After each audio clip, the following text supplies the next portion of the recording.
Order the September 12th, 2017 meeting of the City Council of the City of Fredericksburg. We will be led in invocation this evening by Councilor Matthew J. Kelly, followed by the Pledge of Allegiance to the flag. Please stand if you wish. Most merciful Father, please bring peace to those in distress and comfort to those in pain. Please be with our men and women in uniform, both home and abroad, and bring them home safely to their families. Also tonight, let us remember Ferris Bellman, a true public servant, not only to his community, but to this entire region. Most merciful Father, also help us make decisions tonight that benefit all our city residents, and ever remind us that we are here to serve and not be served. In your name, amen. I pledge allegiance to the flag of the United States of America and to the republic for which it stands, one nation, under God, indivisible, with liberty and justice for all. Play ball.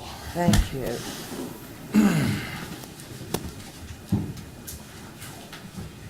you. In recognition of the extraordinary public service of Ferris Bellman Sr., I would like to ask his family, particularly Mrs. Bellman and Robert and any other members of his family, to come forward.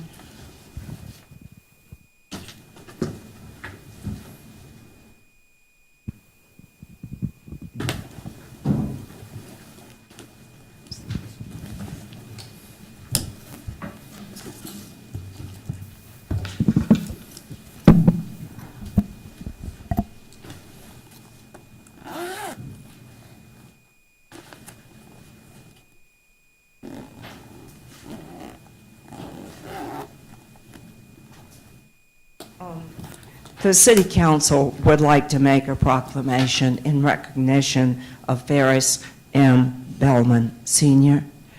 Whereas Ferris M. Bellman Sr., a Fredericksburg native and graduate of James Monroe High School, won election to the Fredericksburg City Council in 1968 at the age of 41, serving 2 more consecutive terms until 1980. And whereas Ferris M. Bellman Sr. would win a 4th term to the City Council in 1982, but resigned the following year after moving into his late father's farm on Deacon Road in southern Stafford County. And whereas Ferris M. Bellman Sr. demonstrated his concern for the welfare and well-being of his fellow citizens by his actions both in his private life and by his participation in numerous civic organizations and projects. And whereas Ferris M. Bellman Sr. took tremendous pride in serving as a lifetime member of the Fredericksburg Volunteer Fire Department since June of 1956. And whereas Ferris M. Bellman Sr.'s service to his community was given with such devotion that he earned the respect, admiration, and friendship of all the citizens of our community through his professional leadership and dedication. And whereas Ferris M. Bellman Sr. owns several grocery stores, following in the footsteps of his father, who founded Bellman's Grocery in downtown Fredericksburg in 1919.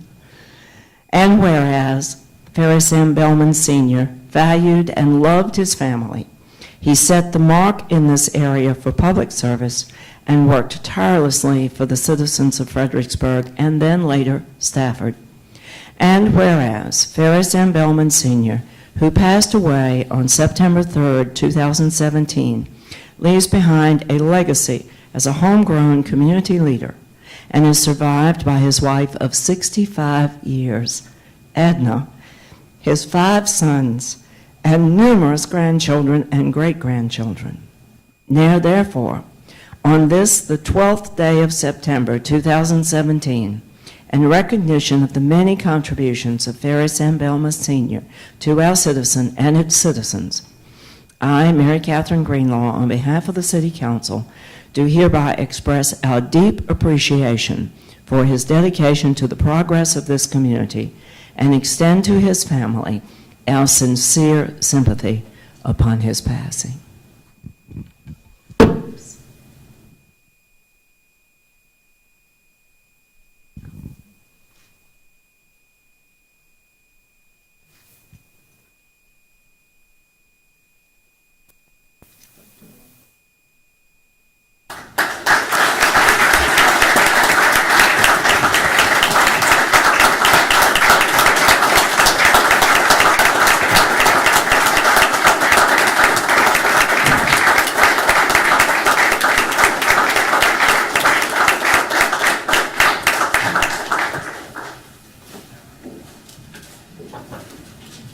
we have a proclamation for 25 years of dedicated service to the city by Tom Worthy. Come forward, Tom. And Sheriff? Yeah. We have a cast of thousands here. Popular guy.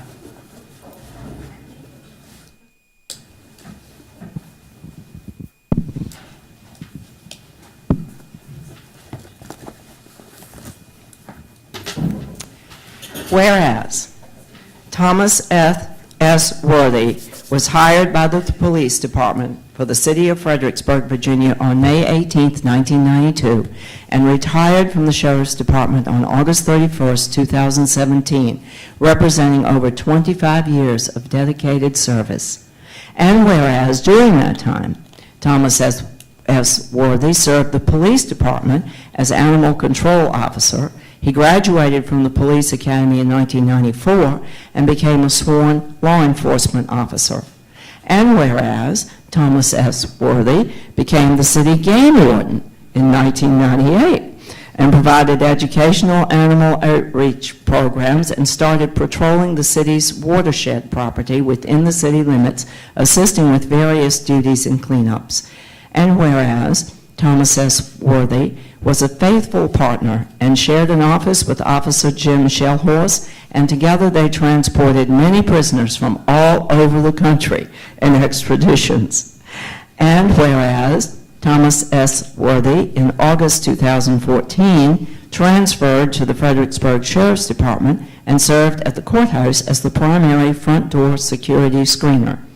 And whereas Thomas S. Worthy has been a dedicated employee of the City of Fredericksburg Police and Sheriff's Department.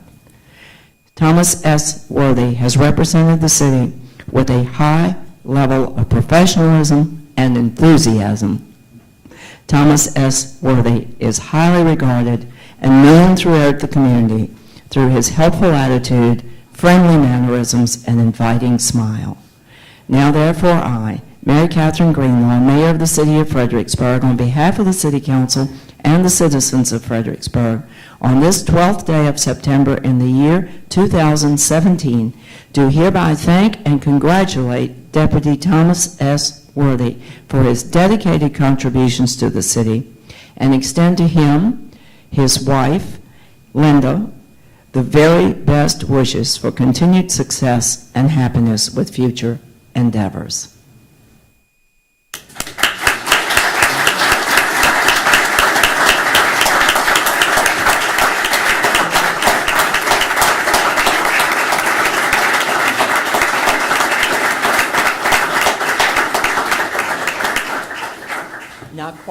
Not quite through yet. There's a line. I'm going to read this that the sheriff just handed me. Presented to Thomas S. Worthy in appreciation for your dedicated service to the Fredericksburg Sheriff's Office. May you have a healthy and successful retirement. August 31st, 2017.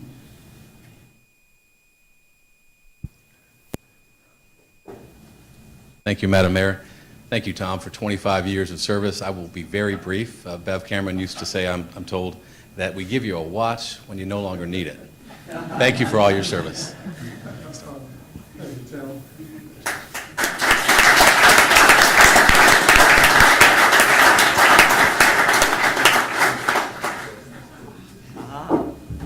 I told you there was a line.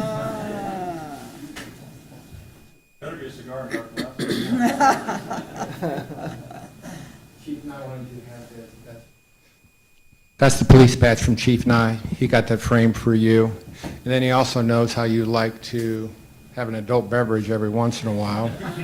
So there's two options here how to drink one. One is it's a beer stein with that's the actual police patch that was done by an artist. So don't put that in the dishwasher.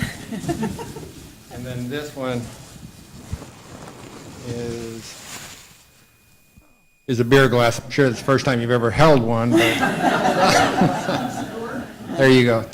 Thank you, Tom, for all you did for us at the police department. It was a pleasure. Thank you.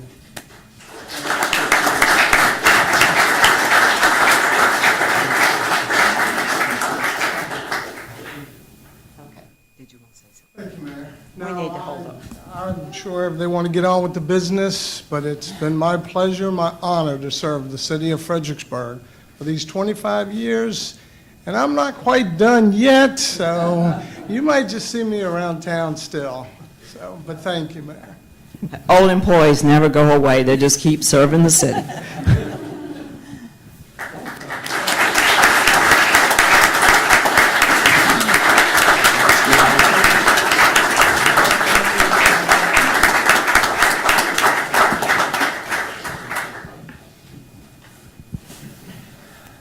We have another extraordinary anniversary to celebrate tonight, on the 45th anniversary of the Fredericksburg Area Sickle Cell Association. Mr. Lewis Jr., will you please come forward?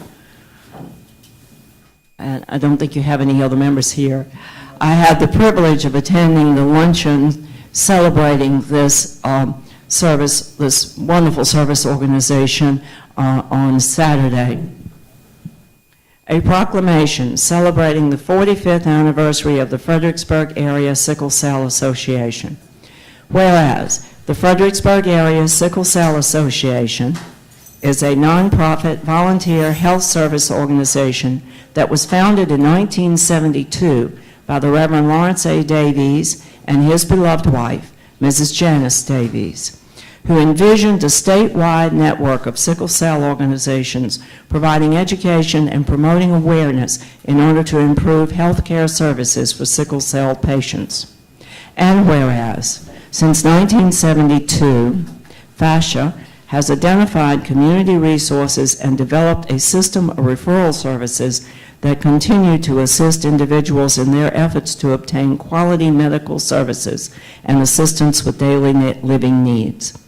And whereas FASHA is devoted to its commitment in becoming more visible as an organization focusing on the importance of recognizing sickle cell disease as a serious health problem in our community, and continues to participate in health fairs, locate new venues and resources, and taking advantage of updated information.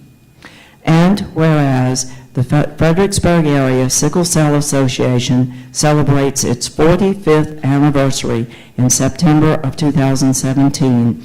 Now, therefore, I, Mary Catherine Greenlaw, Mayor of the City of Fredericksburg, on behalf of the City Council and our citizens, do hereby congratulate and thank members of the Fredericksburg Area Sickle Cell Association for 45 years of dedicated service to the Fredericksburg area.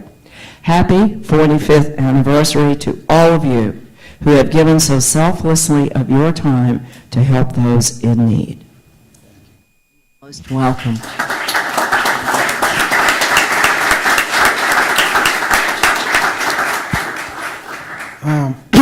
FASCA would like to say thank you for Fredericksburg for allowing us to serve 45 years. Thank you.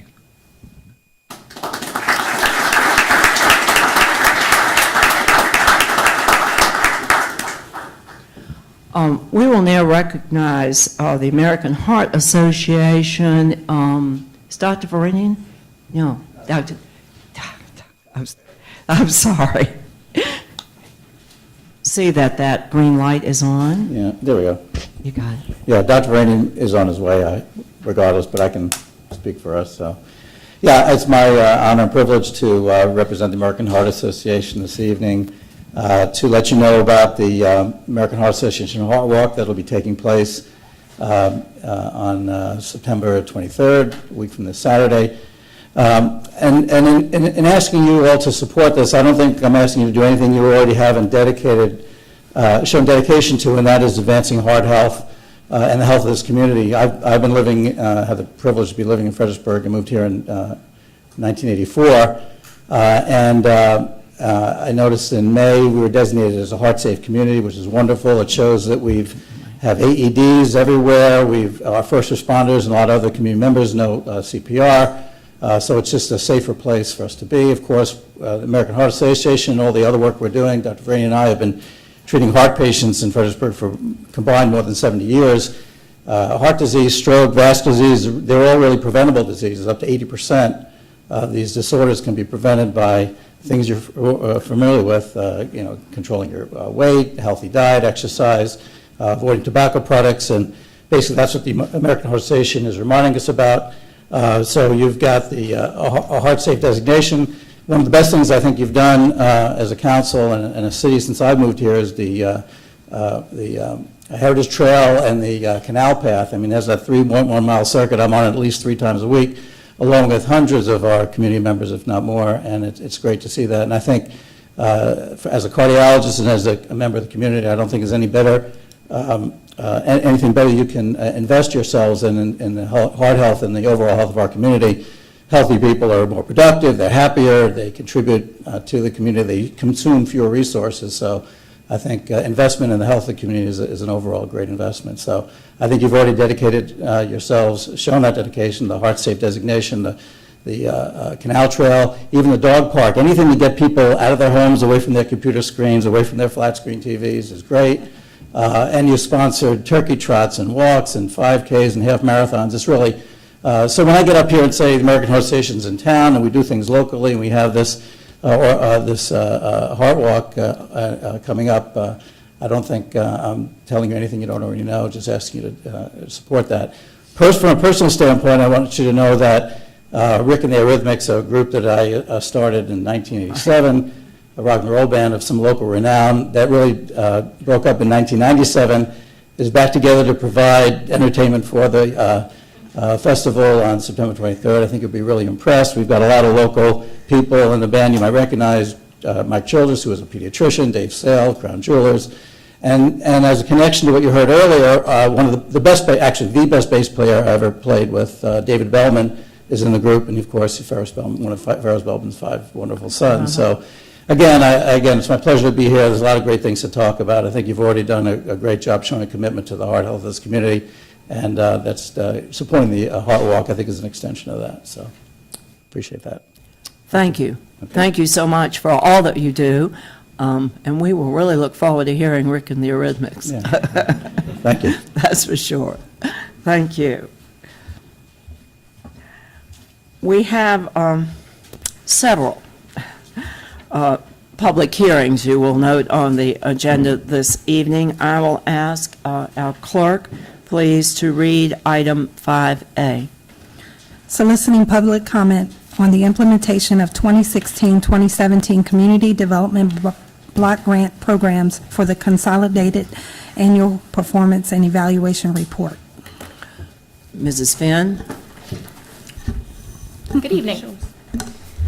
So the CAPER, or Consolidated Annual Action Plan Evaluation Report, is the annual look at the city's progress on the goals established in the 2015 Consolidated Plan for the city's HUD CDBG grant program. Tonight is the public hearing to receive input from the community specifically on how the annual CDBG entitlement was allocated this past 2016-2017 program year. This year, funds were allocated to nonprofit organizations who were able to offer 30 families emergency rental and mortgage assistance to prevent eviction and foreclosure. 150 households were offered legal services, whether that be landlord-tenant education or representation in court for evictions. 125 individuals received health counseling, testing, and education about HIV and AIDS, and 435 elderly city residents received ongoing food assistance weekly. These funds also assisted with pretty substantial repair to 4 homes dealing with electrical, plumbing, and roofing emergencies, and 3 additional homes for modifications of architectural barriers, making these homes more accessible and allowing elderly residents to remain in their homes. In all, roughly $120,000 of grant funding, which is separate from the general fund, served 763 households this year. Staff has invited the city neighborhoods and civic groups through direct mail to provide input into the development of this CAPER, and a summary of the CAPER was provided in the September 5th edition of the Freelance Star, along with an announcement including highlights of the draft plan, and that the full plan would be available for review in City Hall, on the city's website, and at the regional library. This announcement also opened a 15-day public comment period, which will end on September 19th. Tonight's comments will be incorporated into the draft of this plan, finalized, and then returned to you on the 26th for your approval and authorization to forward to HUD. Thank you very much. Thank you, Ms. Finn. Are there any questions for Ms. Finn? This is a public hearing. Is there anyone who would like to comment on the Community Development Block Grant Program report? I will tell you that this is a relatively small amount of money that does a whole lot of good in our community. Well, since there are no public comments, I will declare the public hearing closed, and as Ms. Finn explained, any comments, the comment period remains open until September 19th, 19. and any comments will be incorporated into the plan and brought back to us on the September 26th. Thank you very much. Madam Clerk, will you read, please, item 5B? The city proposes to award a franchise allowing the installation, maintenance, and operation of wireless support structures in the public right-of-way for 10 years, beginning on the date the franchise is awarded. All right, prior to calling on Mr. Ekstrom, I need to read the following. City Council is considering the award of a franchise for the use of public rights-of-way for installation and operation of wireless facilities. The procedure for the award of the franchise is prescribed by state law as follows. Summary of the bids received, call for any further bids, closing of the bidding, staff recommendation, remarks from the bidder, award of the franchise. The city has received one bid from Mobility LLC for such a franchise. Are there any further bids for the franchise? Madam Mayor? Yes. I would just note that that script is for the next item on the agenda. I do plan to address the... I'm sorry, I had 5B written on it. Thank you for catching me. I think the two agenda items were switched at some point, too, from B and C were switched. I do plan to address 4 separate agenda items separately, and the proposed franchise is one of those. So that is the correct script. So we should not call for bids at this time, but we should call for bids on item 5C? Is that what you're telling me? Yes. All right. I can do that. Hold until further notice. Okay. Mr. Ekstrom.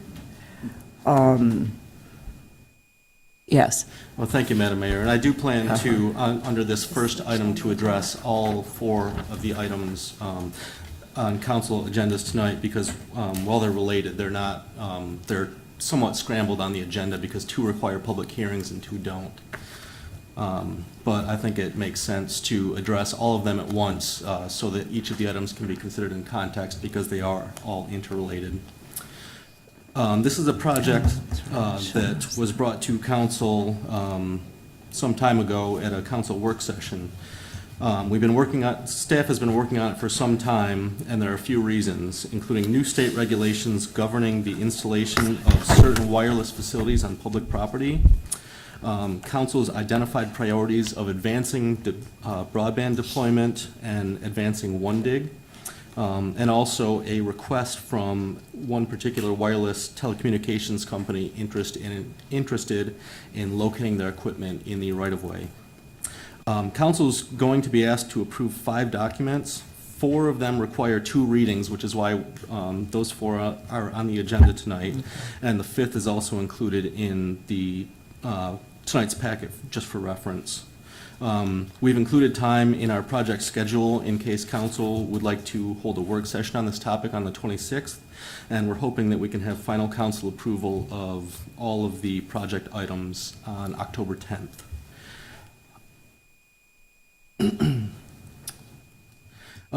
It's also worth noting that council's priorities and the interests advanced by the General Assembly are related specifically to wireless and to broadband deployment.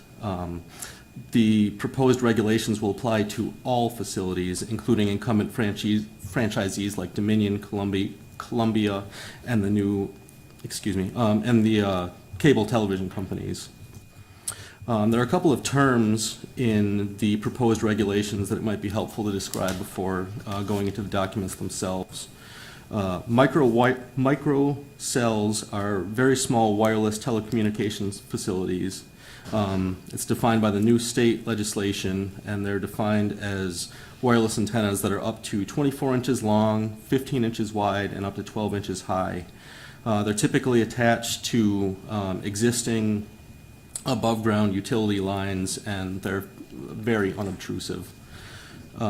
Small cell facilities, which seems to be the main focus of this new state wireless legislation, are also wireless telecommunication facilities. They have an antenna that must fit within an area of 6 cubic feet, and all related equipment must take up no more than a total of 28 cubic feet.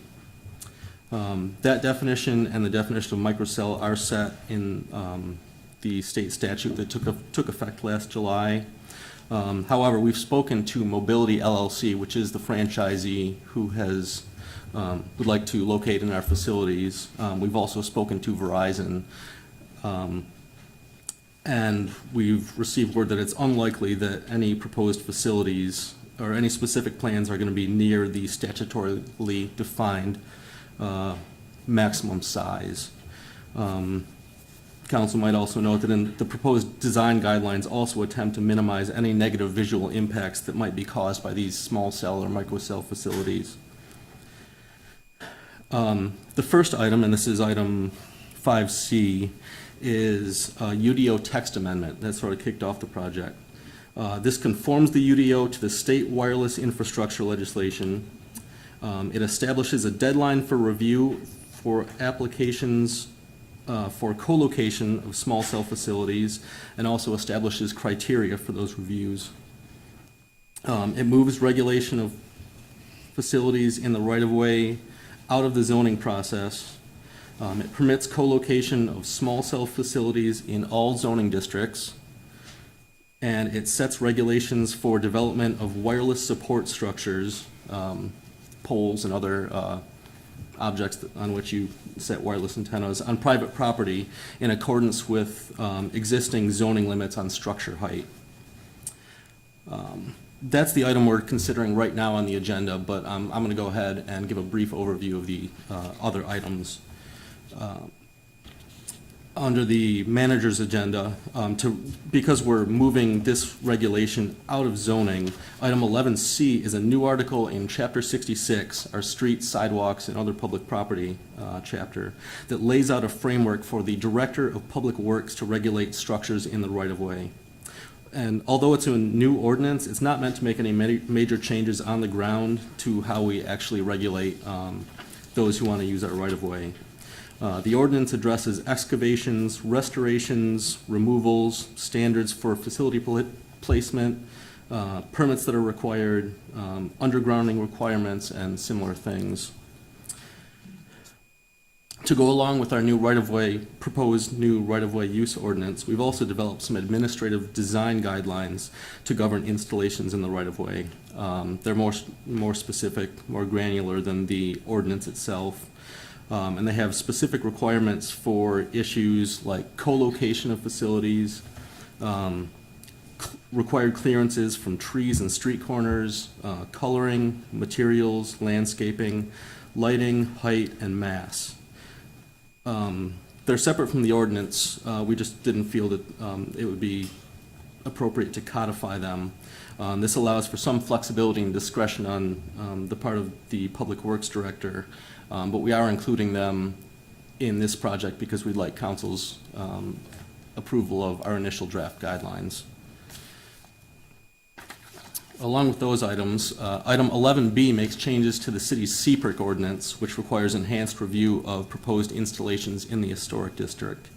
The changes are primarily intended to conform the city's existing CPRIC ordinance to the new state legislation.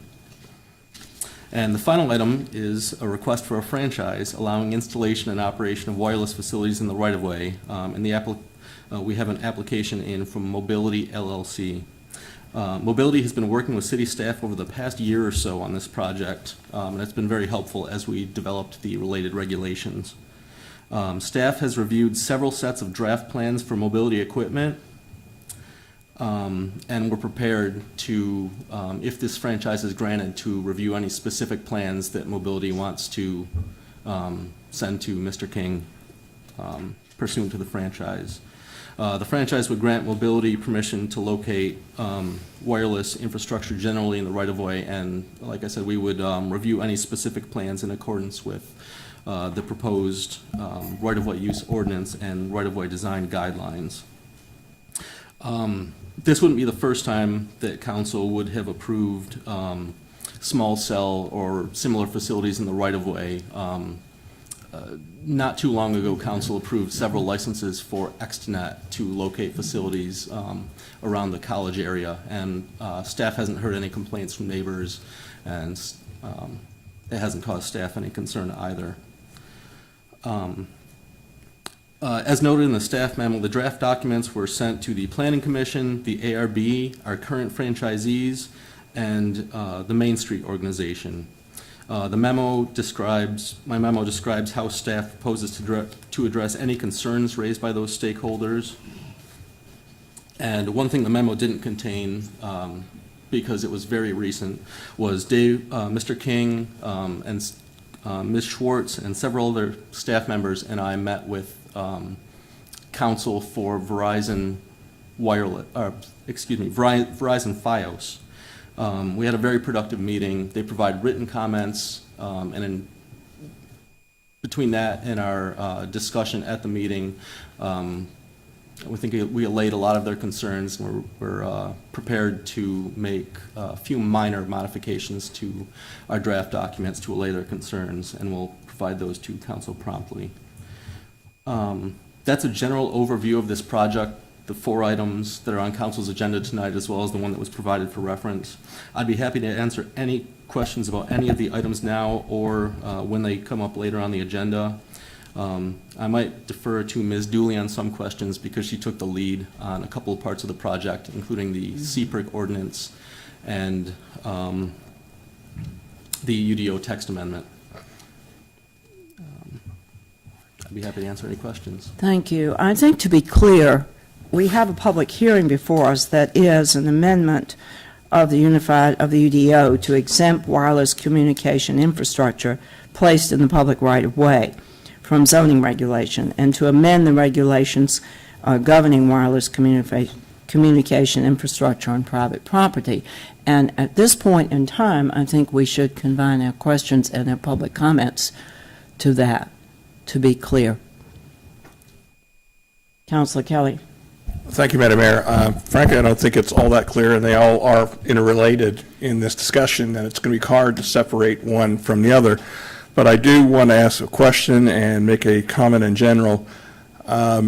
You just mentioned, whenever I hear, we just had a meeting, by the way, that's not in here, with Verizon Fios, and we're going to make some technical changes, and it's not any big deal. We just spent the last council meeting excruciatingly agonizing over things of how things are going to look like in the right-of-way in our major corridors, and here we are making major changes potentially to how those corridors are actually going to look. So, and then when you start mentioning the historic district, to me, that becomes a whole big radar thing. I think this really did need a pretty good work session to discuss this, as opposed to bringing it to us. We're getting it on a Thursday and kind of having a little bit of a discussion and going on into 4 or 5 different things. I mean, we've done this thing stuff, but there's a lot of stuff in here that we really have not gone over.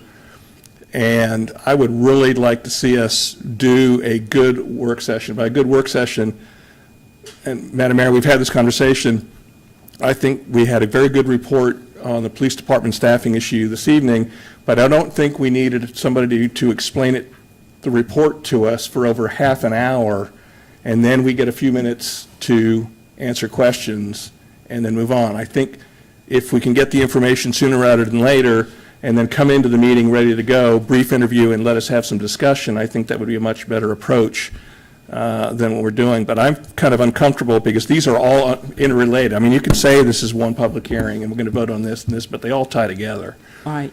Well, for purposes of the record, we have to deal with the public hearing of the topic at hand.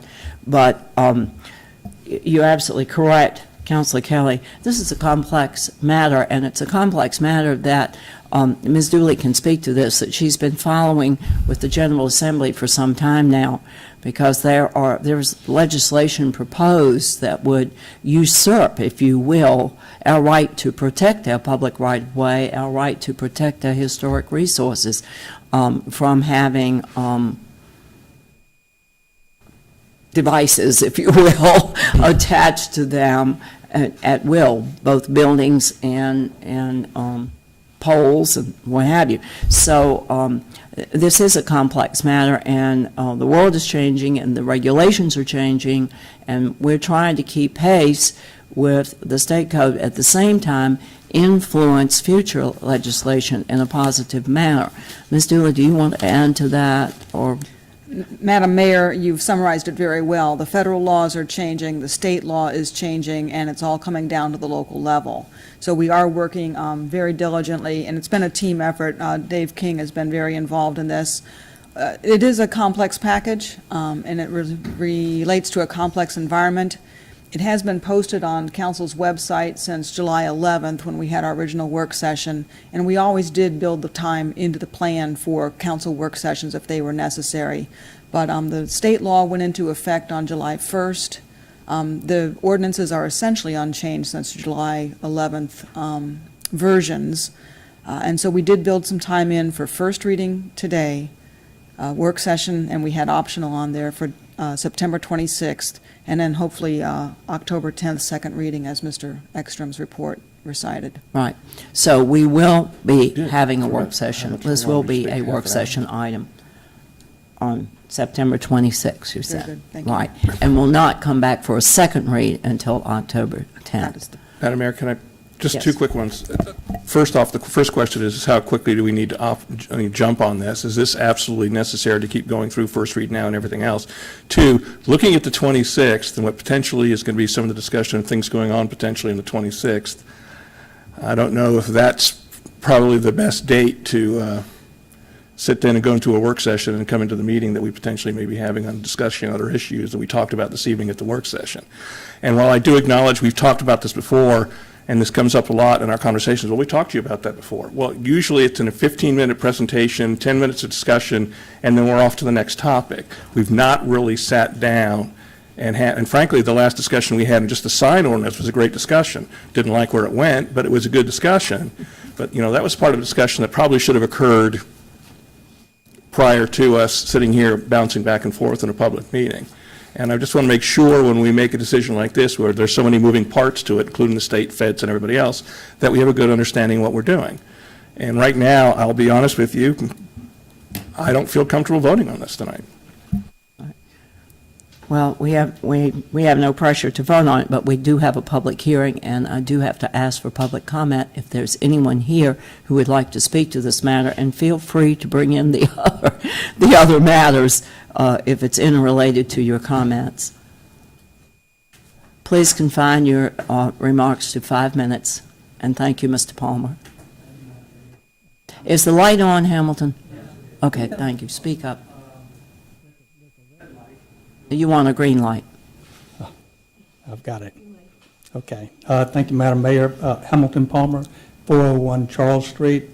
I understand that this is to exempt the wireless from the zoning, but does it also exist other utilities from zoning in there? And I have some concerns several concerns about this ordinance. Mr. Kelly, I know you brought up it hadn't been vetted as well as, and you haven't, this council has not had a chance to look at it or has not taken the time to look at it. But the makeup of the CPURC, there's, right now, it is 3 employees of the city manager, Mr. Broody. That's, probably no fault of yours. It was there before you got here. But I think it's not too much to ask that we have a landowner and resident of the historic Fredericksburg district on the CPURC, as well as a business landowner and business person on the CPURC, and there are reasons for that.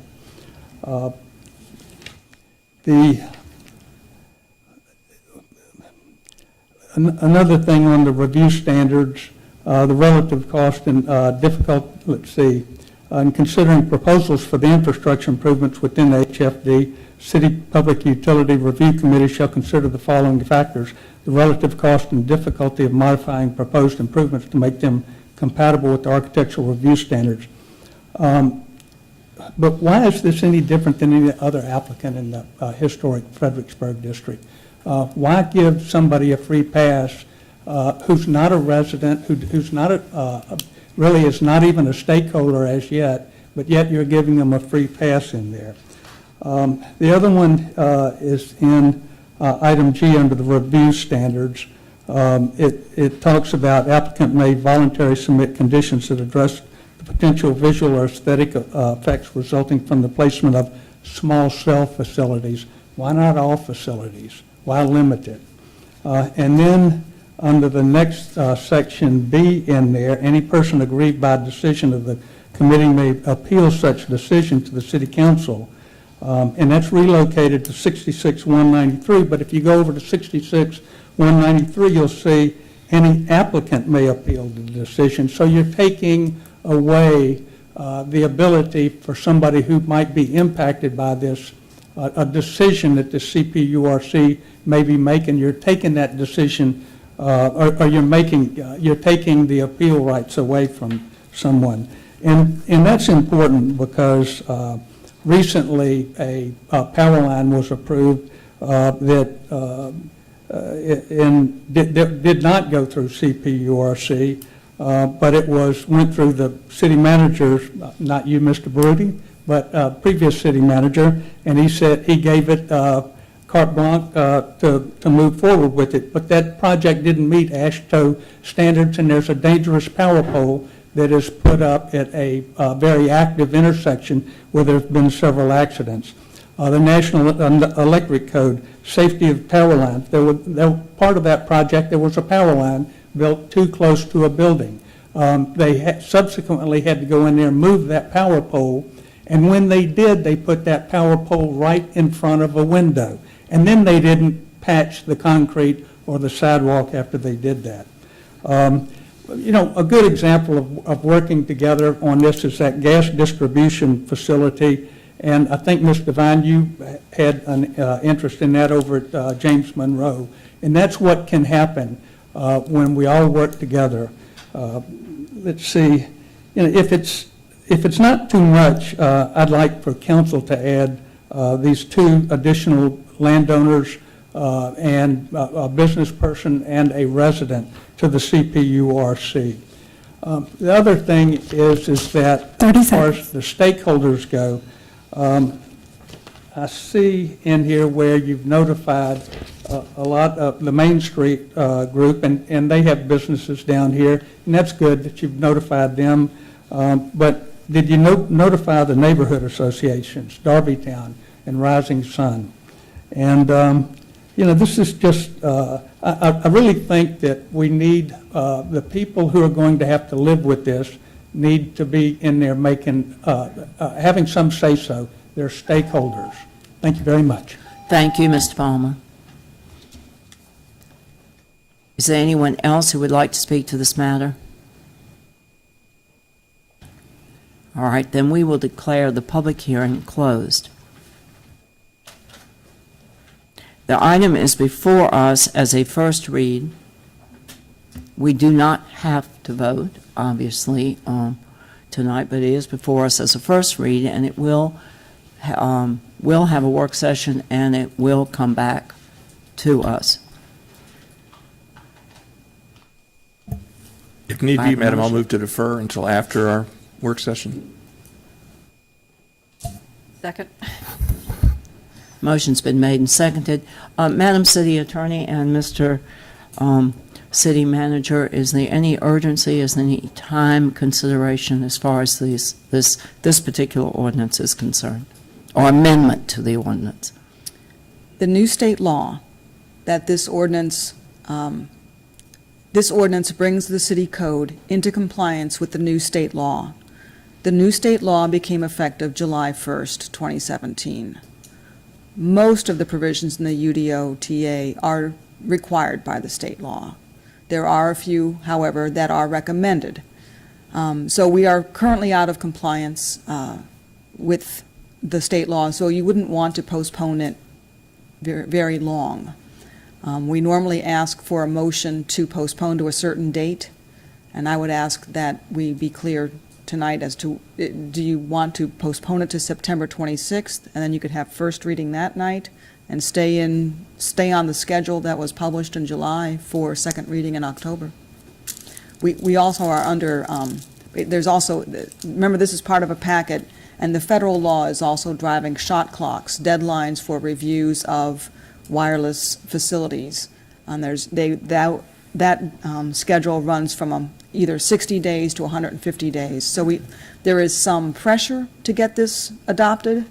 There is time sensitivity to it, as we do have a franchise applicant, and you don't want to stay out without this structure to support your action for very long. All right. Vice Mayor Withers. Thank you, Madam Mayor. As Mr. Ekstrom knows, I had a long conversation with him today. I had the same problem that Matt had. I went over and over this, and I was struggling with understanding some of it, and that has absolutely nothing to do with the way you wrote it.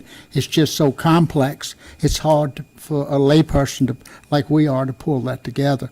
So I'm hopeful that whatever we do, I wouldn't be opposed to doing the first read and the work session in between, but I'll do either one. But I really believe we need to have a work session, and we may have been remiss in not doing it before now. I'll stand up. Well, to we had a preliminary work session back in Right, July, but it was knowing that these things were coming at us. But I don't think I had any idea that it was as complex as it is. I'm concerned about the historic district. I want to make sure that I understand what we're doing there, and I know that there are some requirements. I know that we are, this is opening up to all of these utilities, not just this franchise. That's my understanding. Is that correct, Mr. Ekstrom? I mean, this will be open to everyone. Yes, that's correct. Okay. These will apply to the new Chapter 6 and 6 will apply to And all. I apologize to you guys for not doing more homework earlier, but I would feel uncomfortable certainly voting on any second read before I have a chance to really understand it. So, The maker of the motion, Mr. Kelly, would you be willing to, you said after we had the work session, would you be willing to plan a first read the night of the work session? I think that would be, one, I'm a little concerned that we're put in the position of saying, oh my God, you've got to act now because the state and feds are doing this and you're out of compliance, when I think we need to have a good, solid discussion about this before we take action. We could take action in October. Frankly, with the state, I don't give a with what they've done to us constantly, and we're having to jump through hoops all the time for them, and then they go off and do their own little things. I think this is something we need to fully understand before we vote and make an educated decision on it, and not be pushed because we've got the state and the feds jumping down our throats. I don't see the state and feds coming down in little Fredericksburg over this, that we can take a little bit of time and make sure we fully understand it and get it done right. So I don't want to necessarily make a commitment that after a work session, and again, we've had this conversation before, I don't like having a work session and then going right into a vote the same evening, especially on something like this. So if you want to make the work session before the 26th, I mean, there's nothing to say you can't have a special meeting or meet another Tuesday. That's fine, but we need time to look at this and actually get the information enough in advance that we can go through it. So when we go into the work session, we're not waiting to be educated. We're educated up to a point, and we can ask the proper questions we need to ask instead of waiting for a presentation. So I'm not willing to commit to the 26th as a vote date. Okay.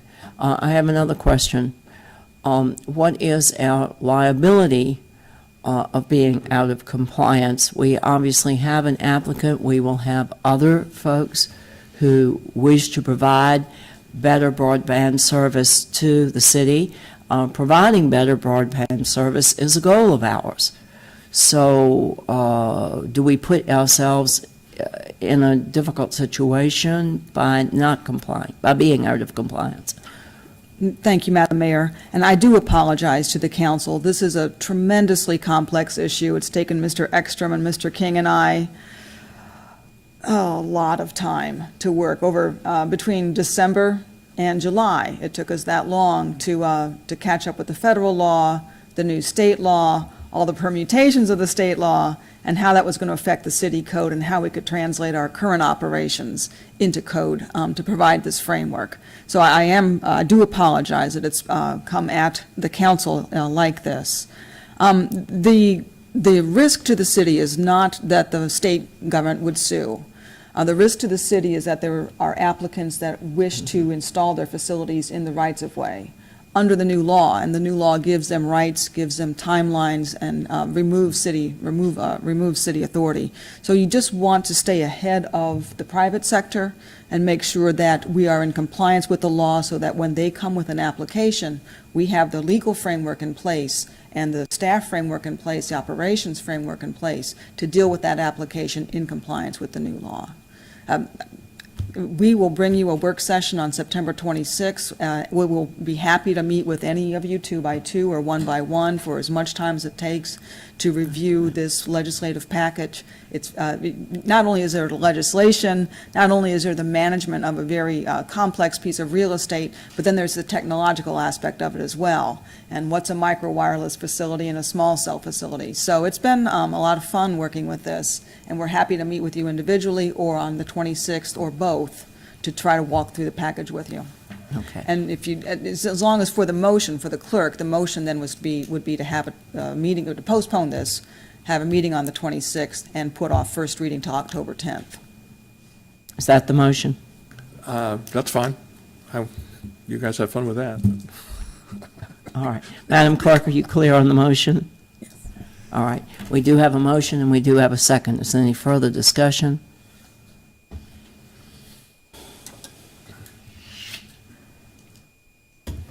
Motion passes 6-0. And thank you, Mr. Ekstrom and Ms. Dooley. I know you've put a lot of work in on this, and it just takes us a little while to catch up. Madam Clerk, would you read item 5C?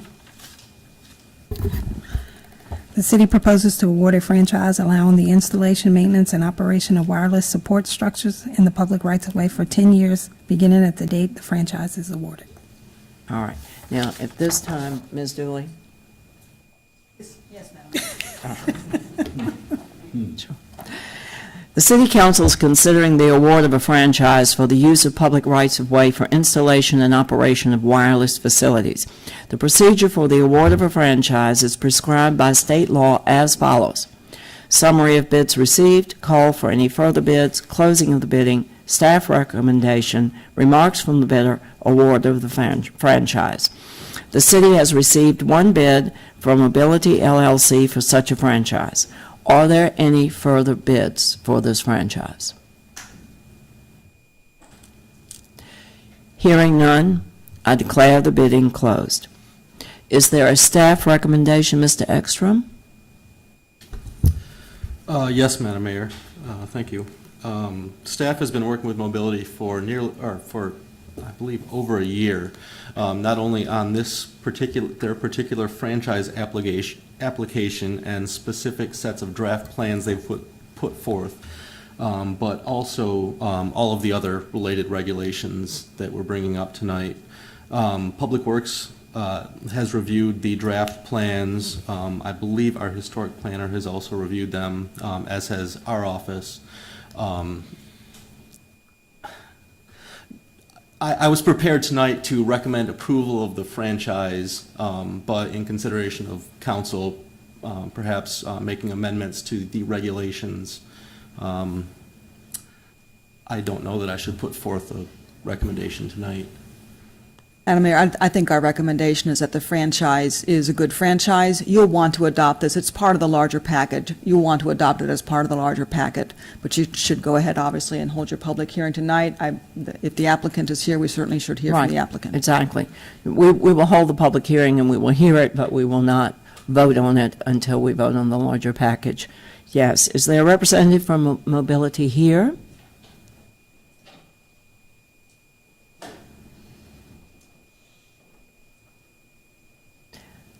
For purpose of the record, would you state your name? My name is Mark Holland, and I'm here representing Mobility. We're out of Reston, Virginia. We've worked extensively with the city staff on this agreement. They have been tremendously helpful to us with that, and we've worked out I think every nuance that needs to be worked out with this agreement. And I think it'll be a benefit to the community, the city, and the public at large. And I'm available for any questions that the council may have for me. Thank you. Are there any questions for Mr. Holland? We appreciate your interest in providing the service to the city, and you heard the discussion, so you understand the schedule. Yes, I do. Thank you so much. Okay. Thank you.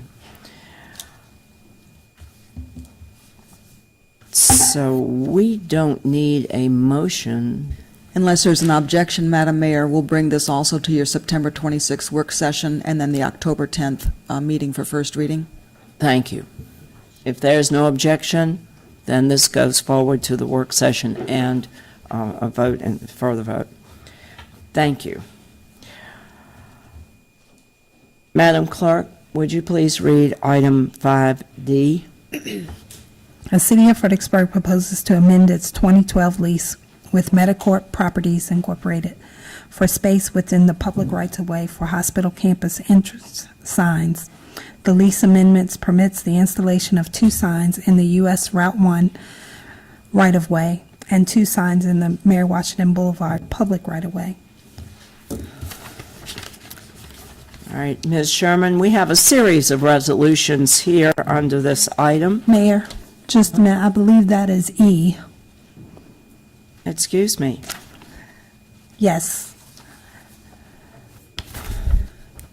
Item 5D is a special exception to install 4 signs, under which there are a series of resolutions It's not going to work. I need to take the thing out. on the agenda. It's the Medicorp Properties Incorporated requests a special exception to install 4 signs for Mary Washington Hospital. Correct. That's the one. Thank you. Can I have the computer, please?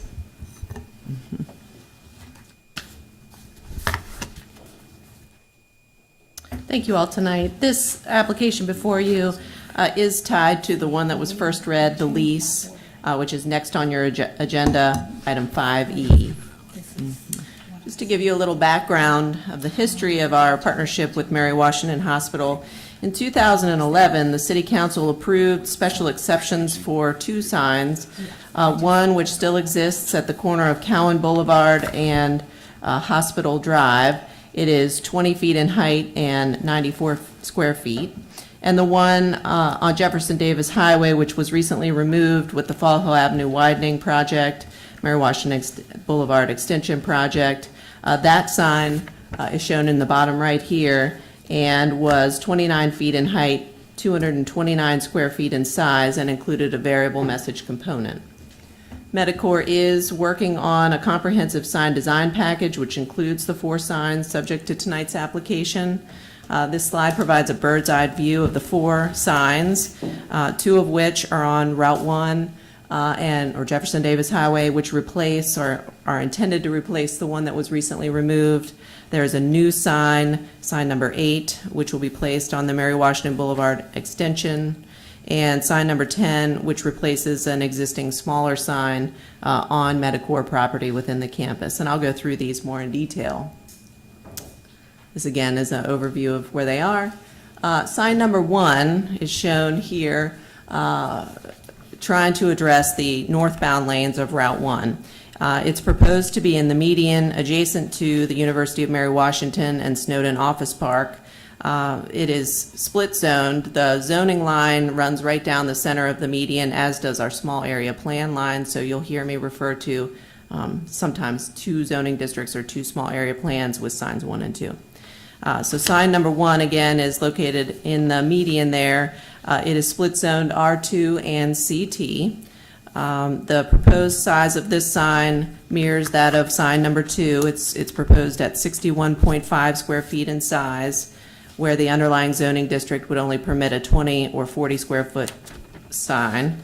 The height of the sign is proposed at 17.71 feet, where the maximum height in either of the two R2 and CT zoning districts would be 5 feet. It is proposing internal illumination, but no variable message component. In the R2 district, you're only allowed to illuminate signs by exterior lighting facing the sign. In the CT, you are permitted internal illumination. And then, of course, it doesn't meet the setbacks because it's proposed within the right-of-way. This sign, I do want to point out, you'll see in the conditions later, to minimize the impact, they are proposing, and they've superimposed it on the bottom left picture, they've superimposed 4 crepe myrtles that would go behind the sign. So this gives you the visual of, with those 4 signs, which are a condition noted in the resolution, what, with the 4 trees, what it would look like. Sign number 2 is proposed to address the southbound lanes. It is proposed in the median adjacent to CVS Pharmacy and the University of Mary Washington. It too is split zoned R2, but is, in this case, is also zoned CSC, Commercial Shopping Center. It's the same size as sign 1, both in height and dimension. It is also proposing internal illumination, which again is not permitted in the R2, but is permitted in the CSC, and it does not meet setbacks because it's in the right-of-way. Sign number, this gives you a better view, a more detailed view of where those signs would be in proximity to existing conditions. The yellow dot is sign 1. The 4 green dots represent the proposed trees. The red dot is sign 2. The 4 purple dots represent the 4 existing crepe myrtles. So the idea would be to mirror signs 1 and signs 2, both in size and screening. Sign number 8 is proposed within the Mary Washington Boulevard right-of-way, adjacent to the Park at Snowden Office Park, and it is zoned CT. Its proposed size is 80 square feet, where the maximum allowed in the CT is only 40 square feet. Its proposed height is 20 feet in height, where the maximum height allowed is only 5 feet. It does propose internal illumination, which is permitted, and again, it does not meet the setback requirements because it's within the right-of-way. Sign number 10 replaces the sign that's shown on the bottom left. It is on Medicor property located at 1400 Hospital Drive. The proposed size is 42 square feet, where the maximum permitted would be 40. The proposed height is 10 feet, where the maximum height permitted is 5 feet. It is not proposing any illumination, which is permitted, and it only proposes a 1 foot setback behind the property line, where today that setback requirement would be 10 feet. It is a double-sided sign, so it will provide information to travelers going both directions on Hospital Drive. This is a more detailed summary of the comparisons of what they're proposing and what is permitted. You can see that these signs don't meet many of the zoning criteria, but they are unique, and I'll run through those criteria in a minute and why staff is recommending approval of the signs. So with any special exception request, there are certain criteria defined in the UDO. The first is whether or not it's consistent with the comprehensive plan. The sites for signs 1 and 2 are located on the border of planning areas 4 and 5 and are designated as institutional and transitional office. Mary Washington Hospital is one of the city's institutional partners and is one of the largest employment centers in the city. One of the comprehensive plan policies for institutional and jurisdictional partnerships says that the city should maintain strong liaisons with the University of Mary Washington and Mary Washington Hospital to share information, support each other's initiatives, and to coordinate efforts. The sites for signs 8 and 10 are located in Planning Area 4, Hospital Cowan Boulevard, and are designated as transitional office. The first opportunity in Land Use Area Planning Area 4 is to support the continued development of the Mary Washington Hospital Medicor, Mary Washington Hospital Medical Campus, and surrounding supporting services. Staff feels that it is consistent, for the most part, with the comprehensive plan. Number 2 is consistency with the UDO. As I've already gone over, there are many elements that are not consistent with the UDO. However, the corridors that these signs would be on, Jefferson Davis Highway, that's a primarily commercial corridor. And the proposed signs 1 and 2 are generally consistent with the size, height, and illumination standards of existing signage along this corridor. So it is generally consistent with the adjacent zoning districts. Sign number 8 is again located in the CT zoning district. It exceeds the maximum permitted height and size and is located off-site within public right-of-way. The internal lighting is permitted in the CT. No other signage or uses front on the newly extended section of Mary Washington Boulevard, so there's nothing really to compare it to, but it does fit in with the general entrance corridor into the hospital. Sign number 10 does not conform with the UDO standards. Again, it exceeds the maximum height and size and does not meet the setback requirements. While it does not conform with all of the requirements of the CT zoning district located on Hospital Drive, that street is the gateway to the larger hospital campus, which is zoned PDMC. Sign number 10 is consistent with the larger campus zoning district allowance for signs. Item number 3 questions whether or not there's been sufficient time for investigation and planning. There has been. There were actually 2 public hearings on this application and a similar application at the Planning Commission, and all of the public notice has been provided. Item number 4 is whether or not the special exception request is consistent with principles of good zoning practice, including the purposes of the district in which the special exception would be located, and in comparison to existing and planned uses and the characteristics of neighboring properties. Again, all 4 locations, Jefferson Davis Highway, Mary Washington Boulevard, and Hospital Drive, the 2 on Jeff Davis Highway, are entrances into the city's only hospital. It provides emergency and daily medical care for residents.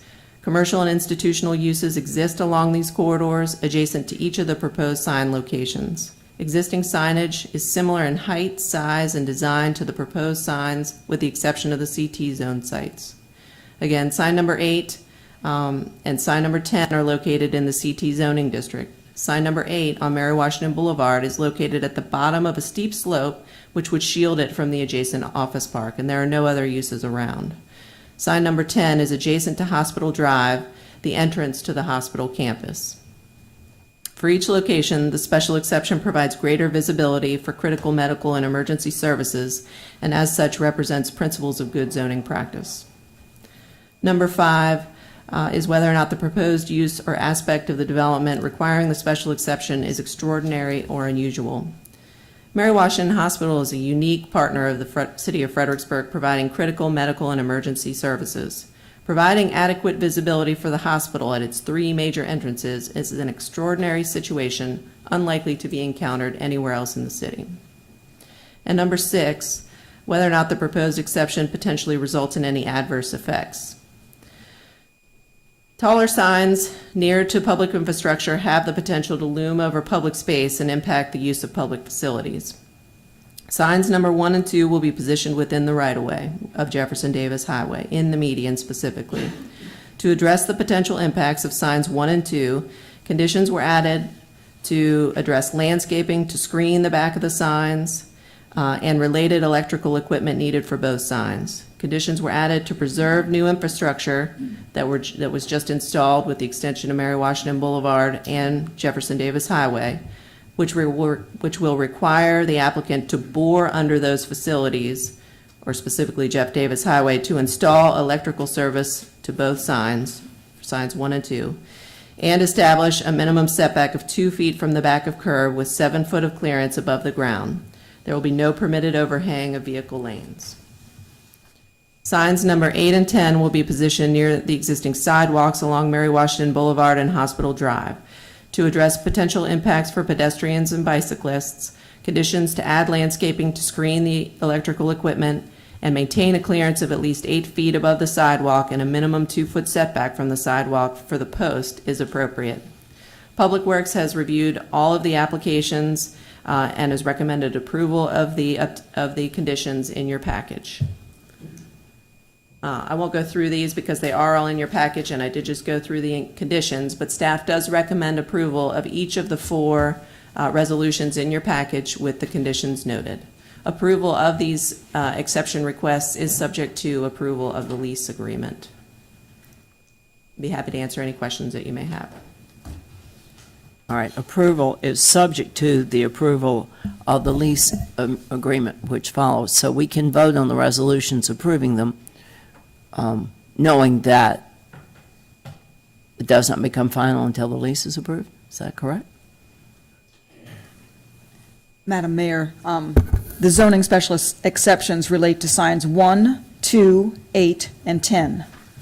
1, 2, 6, and 8 are also the subject of the lease. Those 4 are proposed to be located in the public rights-of-way. Sign number 10 would be located on private property, and so approval of sign number 10 is approval of sign number 10. But in any event, the zoning and the lease are related. If you approve the one, then the lease should be fairly straightforward. Okay. Thank you. Just want to make sure we're getting this in order. I'm assuming you presented it in order, but I get my head around it. All right. Thank you. Are there any questions for Ms. Sherman? Madam Mayor, I've got some questions. I'll have to wait for the applicant to speak. Okay. All righty. This is a public hearing. Is the applicant present?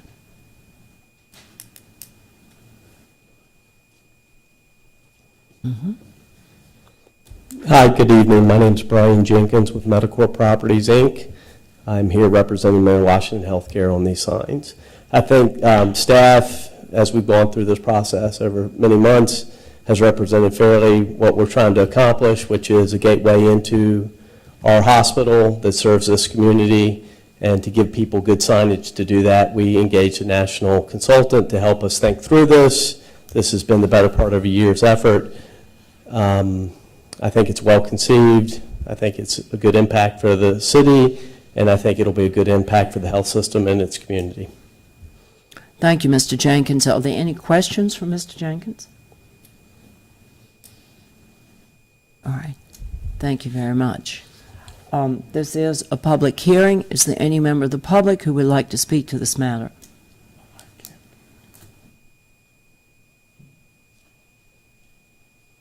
Okay, then we will declare the public hearing closed.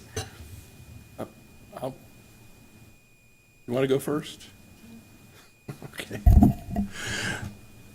Thank you, Madam Mayor. When I look at special exceptions, I look at that they are such a great benefit to the city to the point that we are going to throw our zoning out the window. Seem to remember last Tuesday I was caught by the comment of, well, yeah, they're too big on Jeff Davis Highway, but we got a bunch of big signs on Jeff Davis. Basically translating, we've already got a bunch of big signs on Jeff Davis Highway anyway, so it's a few more big signs. After this council just agonized over saying we need to totally redo Route 3 and Route 1 and the signage on it, and now we're going to go lurch the other way? I mean, that's my question to my colleagues. I don't see where shifting signs from one side of the street to the median is going to be the be-all and end-all of the existence of Mary Washington Hospital, unless they're going to show me statistical information that by moving these signs to the median from across the road, which are big signs already, this is going to have a huge impact on people going into a hospital. And I don't like to look at a hospital as a business operation, frankly. It's there to serve people, and most people, as I've been told on numerous occasions during the last discussion on signage, signs aren't important anyway. Everybody knows where everything is. They just go there. We don't need signs. So I'm going to be very interested in how this discussion moves forward on this, because I don't see the advantages of doing it. I don't see the huge advantage to the city doing it. And to say, well, the rules apply differently because this is the university and this is Medicorp and they're so important to us, we're going to kind of bend over backwards and everybody else is going to have to play by the rules. That bothers me a little bit, because I would hope, frankly, that Medicorp and the university would be coming to us and saying, how can we do this and make it fit your rules and regulations? Because we approved these things for a purpose. I'm assuming we did. We went and had this discussion of why it should only be this big and this size and this view and everything else.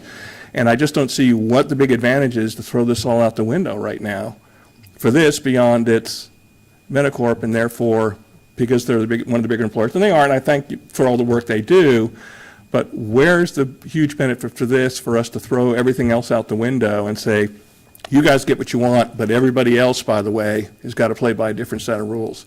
Don't like this approach, but I will wait to hear what my colleagues have to say. Thank you. Councilor Devine? Thank you, Madam Mayor. Ms. Sherman, I was wondering if you could pull up the pictures on Route 1. Is that, that's nice. You want to see the existing photos of the signs that are there or the proposed? The proposed. You're talking about the ones in the median. Yeah, signs 1 and 2. We have those. This is sign 1. It's exactly the same as sign 2 going the other direction. Okay. I guess we had a little bit different picture that was a little clearer. I guess I'm having trouble with signs 1 and 2. 6, 8, and 10 I don't have a real problem with. Again, if you're looking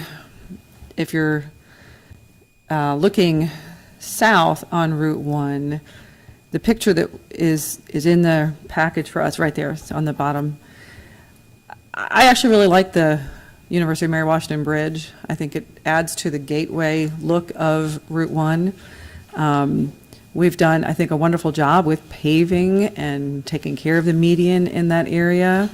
And I also have a real problem with that being the focal point on that street. I honestly think it detracts completely from Route 1, which again is a corridor that we have been working on beautifying. So I understand the need for people to find the hospital easily. Certainly local personnel and ambulance services are well aware of where it is. But I understand that travelers may not, and I do understand the need for additional signage or better signage, but that's not it for me. Maybe just putting an additional hospital sign on the traffic arm, or I don't know. I don't know what the answer is, but for me, this is not the answer. And I do have a problem with both ways. And also, like, I know you talked about screening the sign and the reverse the sign, but coming the other direction, I do think you're going to see the back of the sign, which is just a solid gray,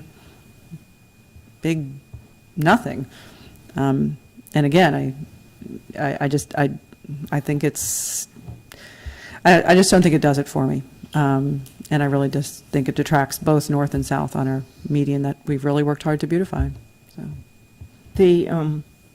If I may ask, the sign that's on the right-hand side that's not in the median will remain? The sign that's shown on the right-hand side, there's 2 of them now on Jefferson Davis Highway. They were put up as a temporary measure when the original sign was removed for the Fall Hill Avenue widening Mary Washington Boulevard extension project. So they are temporary and will be removed upon approval of a permanent location for signs. And do they meet our regulations?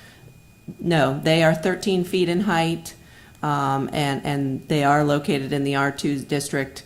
It was sort of an emergency to make sure that they had signage in place. The timing did not work out originally where these signs could be approved prior to the other sign needing to come down. So everyone knows that they are temporary in nature only. So if we do not approve the median signs, then some rearrangement of the signs on the side needs to be done, or some approvals or special exemptions or what have you. Mary Washington Hospital will need to find a permanent solution. Right, exactly. I don't disagree with Councilor Devine. I mean, the trees don't help at all, particularly when you got the backside that you're looking at. Councilor Fry? Thank you, Mayor Greenlaw. I'll just jump in. I don't know if I heard Ms. Devine correctly, but I know you said, did you say pavement? Did you say markers on pavement, or? Excuse me if I can, maybe on the Right. existing traffic light, they have the bar. Okay, yeah, because looking at this, I was thinking, what about the pavement itself? I don't know what the rules are from VDOT, But what about when you're coming down on, I'm just saying as an additional measure, but what about, the H or the Mary Washington Hospital maybe logo on the pavement? As you're driving towards it with an arrow that says, hey, you take it right. I don't know the rules on that. But back to the discussion about signage and all of that. We've been talking about our gateways, and Route 1 is our gateway. We've been talking about working on a formula for the city to have, our logo and everything that we're working on for the city. And I don't want, this to kind of take over, because it's got to incorporate itself. And speaking on the backside of the sign and all of that, I mean, as a representative, like I said, I feel like we missed the mark on the Mary Washington, on the overpass, because it says Mary Washington, but nowhere does it say Fredericksburg. So, I mean, that's where we take ownership when folks are asking for something, even though they have every right to ask. So, but I think that everything that we're working on, I don't want to lose it, based on just a few signs. Not saying all the signs are bad, but I don't want to lose our vision, because we can literally kill our vision with a few signs, then we can't change it. So that's just, my take on it. But I don't know if, Mr. Fawcett, I don't know if maybe you can comment on the pavement idea as just an extra component. Well, if I might, let me comment on both the pavement and on the mast arm idea.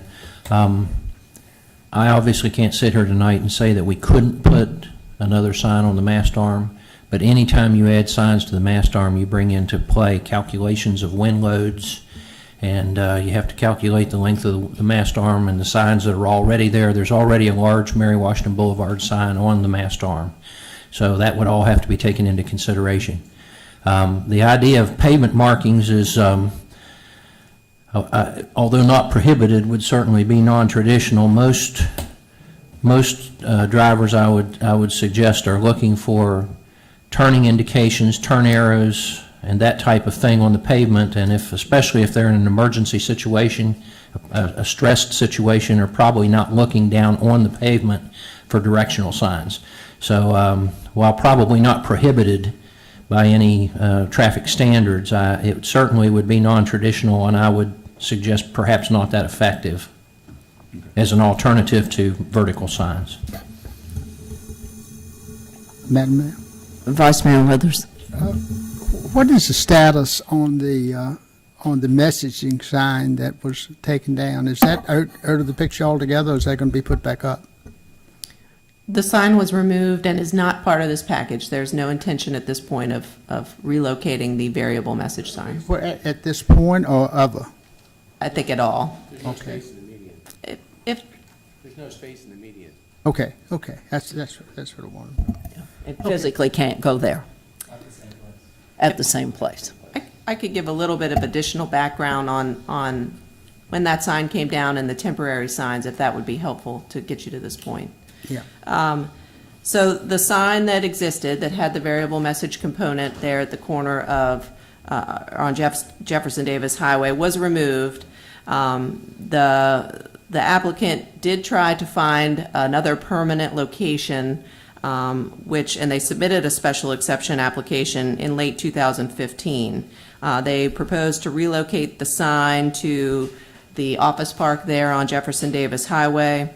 But the application was withdrawn when the ownership of the Office Park Condominium Association opposed to the sign placement on their common area. That was in the packet. I understood that, but I didn't know whether they were still looking for another location. I'm sorry. I read that part of the packet.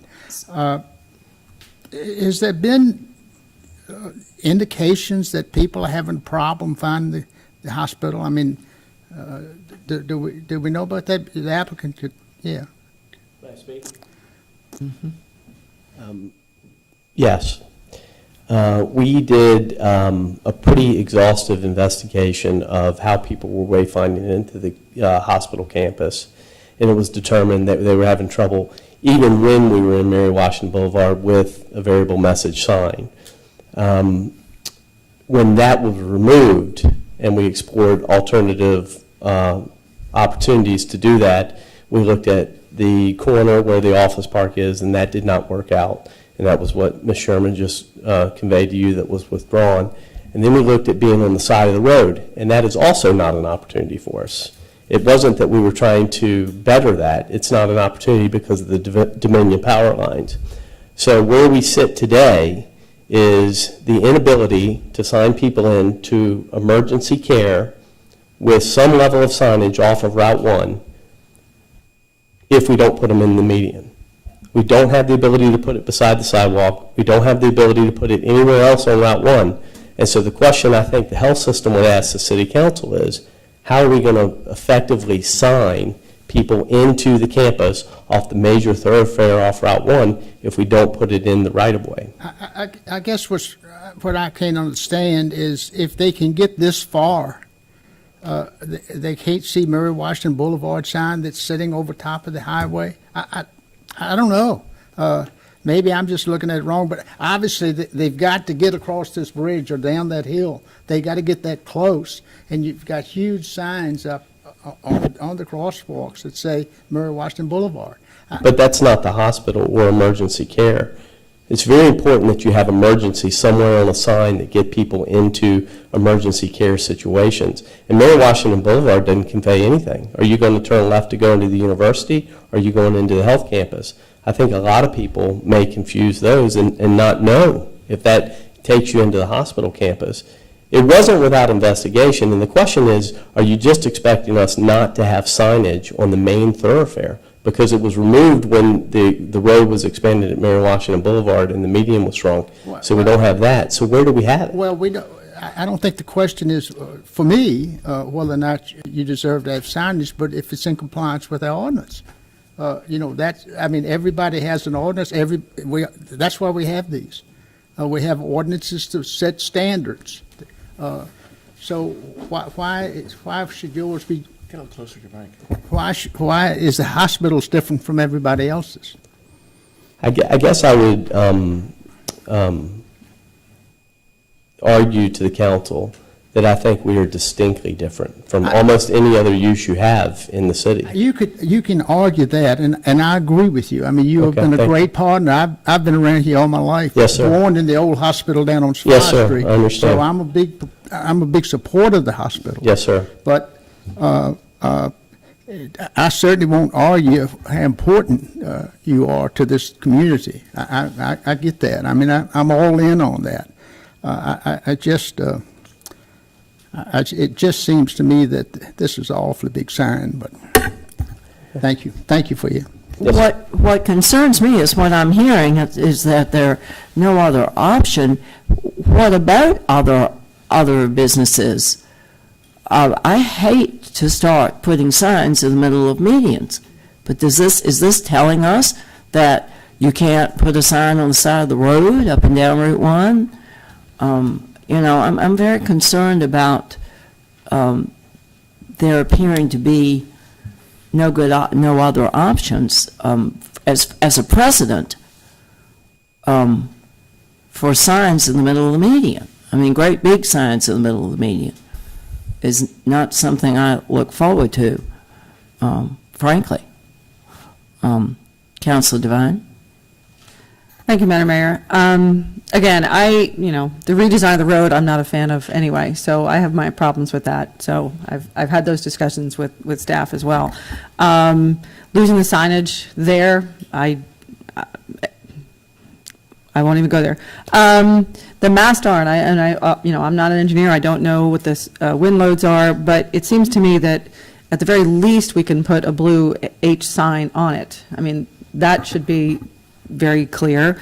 I do think that we can look for alternatives to what's there, but for me, it's really not a discussion of how good a partner the hospital is. Of course you are. We know that, but we're good partners too, and we owe a lot to our city, and we owe a lot to our residents, and we owe a lot to our tourists, and we owe a lot to the fact that we've worked really hard to beautify this road, and quite frankly, the signs don't do it. So I think I'm willing to go ahead and approve 2 of the signs tonight that need special exceptions, and I think we need to go back to the drawing board on the other 2. that a motion? Council, is that a motion? I will make a motion to that effect. Second. All right, Council Kelly. Thank you, Madam Mayor. Question for staff first. Let's step back and ask a fundamental question, and we'll go from there. Our current sign regulations as written, do you feel that you have a good justification for the issues of location, size of signage in the city of Fredericksburg? Do you feel that the ordinance as it is now written, taking the special exception issues off the table, makes sense and are worth enforcing in the city? Or are we looking at a situation that we should just throw those away and start again and look at different sign regulations? Madam Mayor? Yes. I'd be happy to try to tackle that, probably not to Mr. Kelly's satisfaction, but staff received an application, and we worked with the applicant to bring it to you. Obviously, we could and will do more work on the 2 signs that are objectionable in Route 1. But I'm not sure that Mr. Kelly's question is fair, if I could. We are working to bring applications to council's attention when submitted and when they are complete. I think we'll continue to do that unless we have direction to not do that. Can I The take special exception, if I could, Mr. Kelly, special exception in this case, we did, as stated in the staff report, comply with the UDO and other requirements satisfactory to staff to bring forward. So I think that question has been answered in our staff report. Okay. Madam Mayor, let me, if I may, respond to that, and I had one other comment to make. I've always, as council knows, had an issue with special exceptions. We go out of our way to come up with rules and regulations that we feel is appropriate for the development of certain areas, and then we chuck them out the window, and that's what we're doing. That's fundamentally what we're doing. So there's got to be a decent reason to do it. My question, I've had this conversation with staff on numerous occasions, if this is the kind of stuff we want, why are we even dealing, let's just change all the rules and regulations and allow this to happen instead of going through this process. But having said that, I think another point to point out is, you know what, I would almost consider the medians, but not only to come in and put medians where we do not allow it, you can't even come in with the same size and bring it in within the defined limits of the size and height of our ordinance. Instead of just hitting us with medians, you could have come back and said, well, we got to put in medians, and there's some legitimate points being made. I'm not going to dispute that. But then the height is 5 feet. You got so many square feet, not double and double on top of putting it in the middle of the median. And I think that, for me, is kind of a, not only are you have a legitimate concern, and I'm not disputing that, but oh, by the way, we've got a legitimate concern, we think, of putting it in the median, but also, by the way, we want to double the size and double the height of what we're putting in the median. What would have been the problem to come forward? I'm just throwing it out there as the discussion continues there, at least bringing it back and saying it will be this high and it'll be this many square feet. Because if it's in the median, people aren't going to miss seeing it. I just don't understand why we just went this far off the left field in bringing this forward.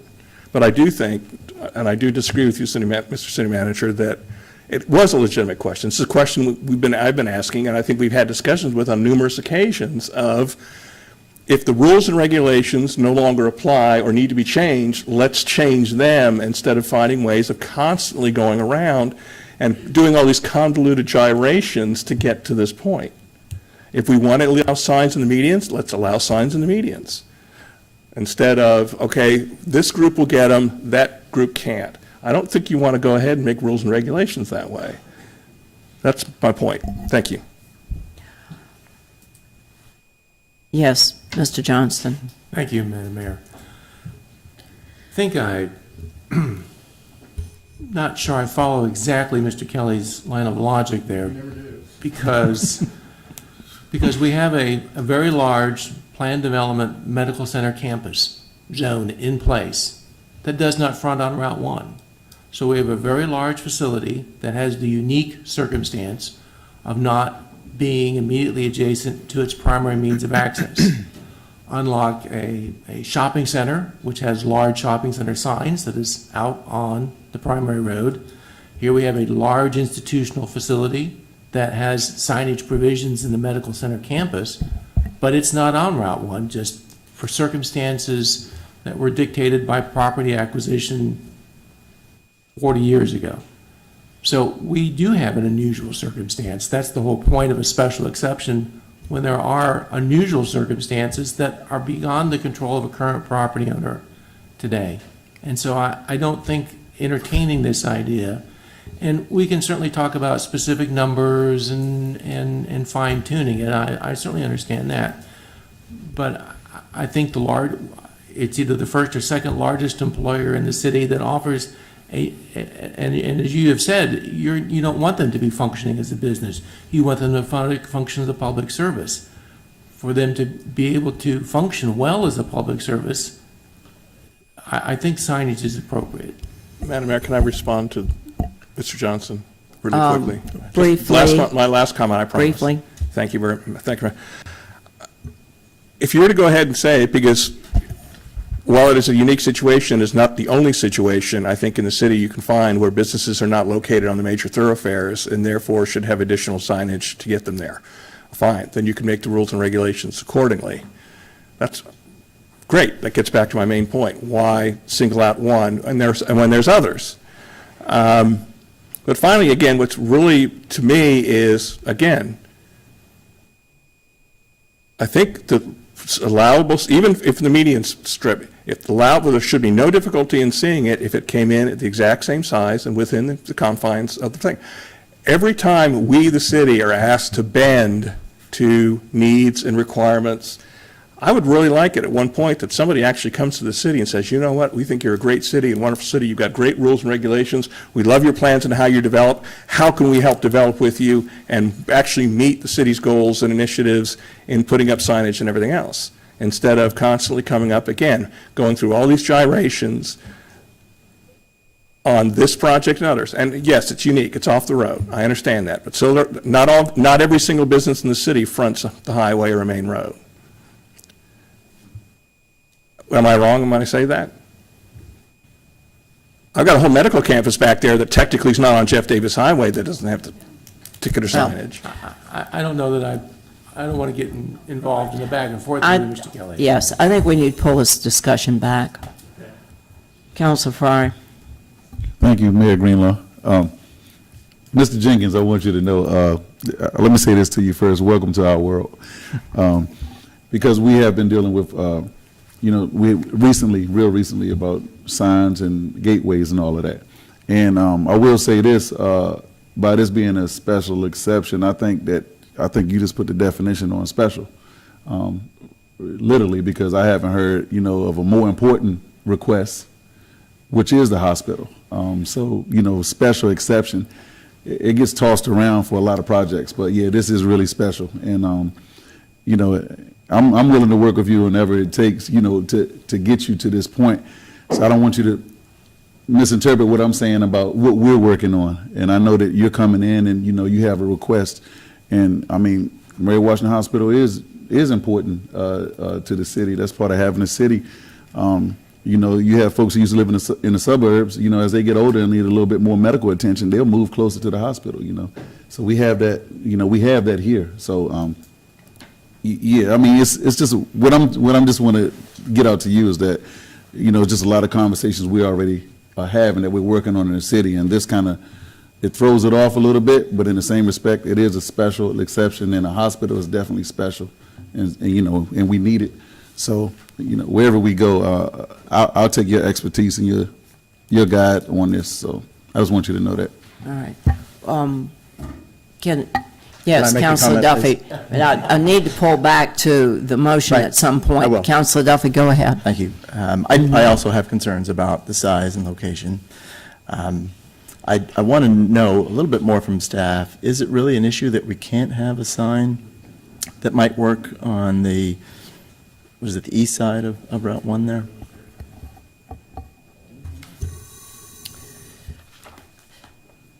Originally, the signs 1 and 2 were proposed on the sides of Route 1. Following the Planning Commission action, the Mary Washington Hospital met with Dominion Power and determined that there is a conflict with the existing power lines and fiber cables that are overhead that preclude the ability to put a sign on the east side of Jeff Davis Highway. Okay. I mean, that is a concern, and I guess I would still echo some of the concerns of council that the sign in the median proposed is bigger than it needs to be. But it does raise an issue. I think we do need, obviously, better signage than we have there now. And we need a signage that shows emergency and hospital entrance. Madam Mayor, just one quick. Yes, Vice Mayor Withers. It seems to me that this crossbar is the best answer. I mean, a red emergency sign hanging over that stoplight that was similar size to the Mary Washington, saying emergency room to the right, or on the other side, emergency room to the left. It seems to me that we should really pursue that goal. I think that's, I mean, look at that picture. I can't imagine anything better than that sign setting up on that crossbar with that. I think we all want to come up with a solution that you can live with and we can live with. Obviously, we want to work with the hospital. So let's work hard to take another look and see that we can work out something. I think you're right, Mr. Vine. I think looking at that crossbar might be a.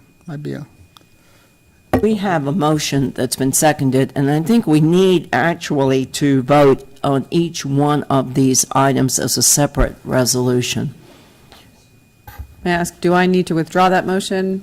I would recommend that. Okay, I withdraw that previous motion. Does the second agree with withdrawing the motion? Thank you. I'd like to go ahead and make a motion, a resolution granting a special exception to Medicore Properties, Inc. for sign number 8, a sign within the Mary Washington Boulevard right-of-way west of Hospital Drive. All right, we have a motion and a second. Did I close the public hearing, Madam Clerk?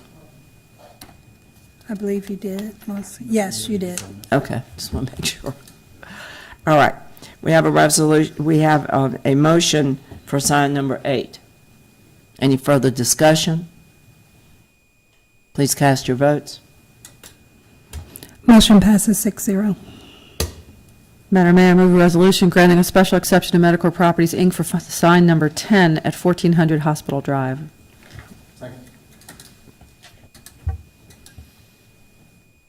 Motion passes 6-0.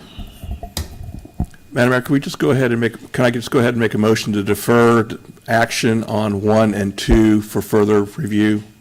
Or do I have to do it on a case by case? You want to get them?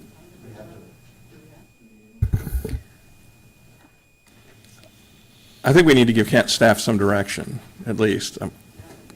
Yeah, I think that's good. The applicant might want to withdraw the applications for signs 1 and 2, but they don't have to decide at this moment, but. So we can just leave it and just not take action? We just leave it and not vote on it? All right, well, I will tell you, it pains me to not to support Mary Washington Hospital. I'm a long-time supporter of Mary Washington. I might even have a conflict of interest as I sit on the Hospital Foundation Board. I've been on the board of that hospital since 1987. So, but I really think we have to take a long, serious look at signs going up in the median.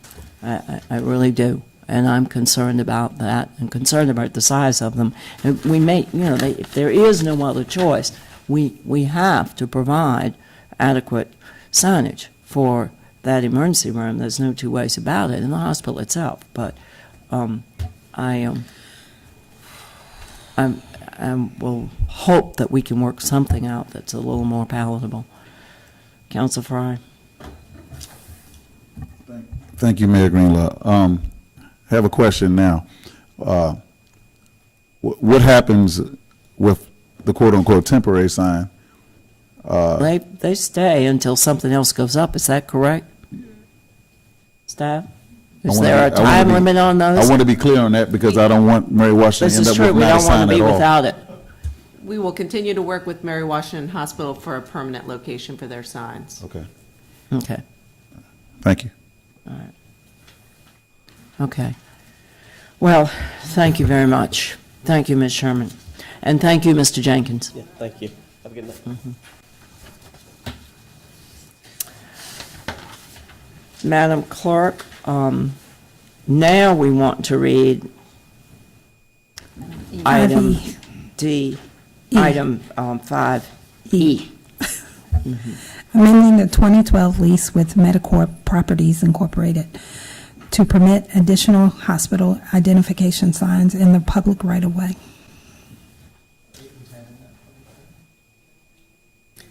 Ms. Zuli? Thank you, Madam Mayor. This lease is a companion piece to the special exception application that you just heard. The special exception application pertained to signs 1, 2, 8, and 10. 1, 2, 8, and 10. Of those, the lease applies to 1, 2, 6, and 8. All right? The special exception was because the signs needed special regulatory approvals because they exceeded our size limits under zoning. The lease is simply for those signs that are proposed to be located in the public rights-of-way. And I'll get back to those sign numbers and what we'll probably do with this lease.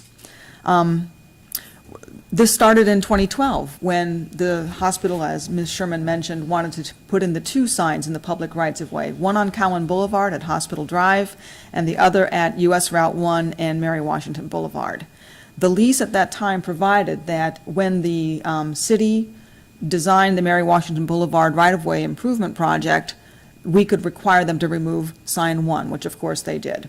We also said we'll work with you, just as we have, on a relocation for that sign, and either we will find one or not. So the lease has come through the process with this special exception request. Given council's approach to signs 1 and 2, those will drop out of the lease. Since there's no such special exception for those, no zoning authority, there's no reason to proceed with the lease for those 2 sites. The lease then addresses 2 additional sites, and those are identified as signs 6 and 8. 8 is the one of those that Ms. Sherman addressed, and sign 6 is a simple sign. It's located on the Mary Washington Boulevard right-of-way between Hospital Boulevard and Route 1. No special exception was required for it. It's a non-illuminated sign.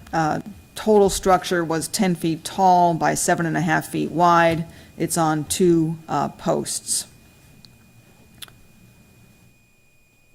Non-illuminated. One arrow says emergency, one arrow says hospital. So the 2012 lease provided that it could be amended, and that would be the proposal today. That lease actually extends to 2052, so we could easily fold the new sign locations into that lease. Public Works has reviewed the lease, the proposed locations, the sign design, et cetera. They're ready to go, and the hospital is ready to go as well. I'll answer any questions. Any questions for Ms. Dooley? This is a public hearing. Is there anyone, is the applicant present? No, actually, they have, I thought we had lost Mr. Jenkins. Sorry, didn't mean to lose you, Mr. Jenkins. No, I'm back, I'm here. Yeah, I think everything that was conveyed is correct, and we're looking for a lease from the city for what you guys will allow us to do. For them. Yep. Yes. Any questions for Mr. Jenkins or Ms. Dooley? All right, thank you. Is there any member of the public here who would like to speak to this matter? All right, then we will declare the public hearing closed. What's the will of the council? Madam Mayor, I'll move a resolution, ordinance on first read, amending the 2012 lease with Medical Properties, Inc. to permit additional hospital identification signs in the public rights-of-way. Second. Do we need to specify? Yeah, excluding 1 and 2. Excluding the locations on the median of US Route 1. Second. All right, motion's been made and seconded. Any further discussion? Please cast your votes. Motion passes 6-0. All right. Thank you very much. Madam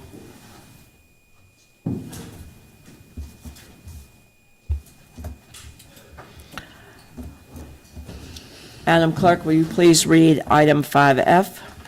Amending the special exception for 516 Savia Street to permit 2 additional residential units. Mr. Craig? Thank you, Madam Mayor. If I could have the computer, please.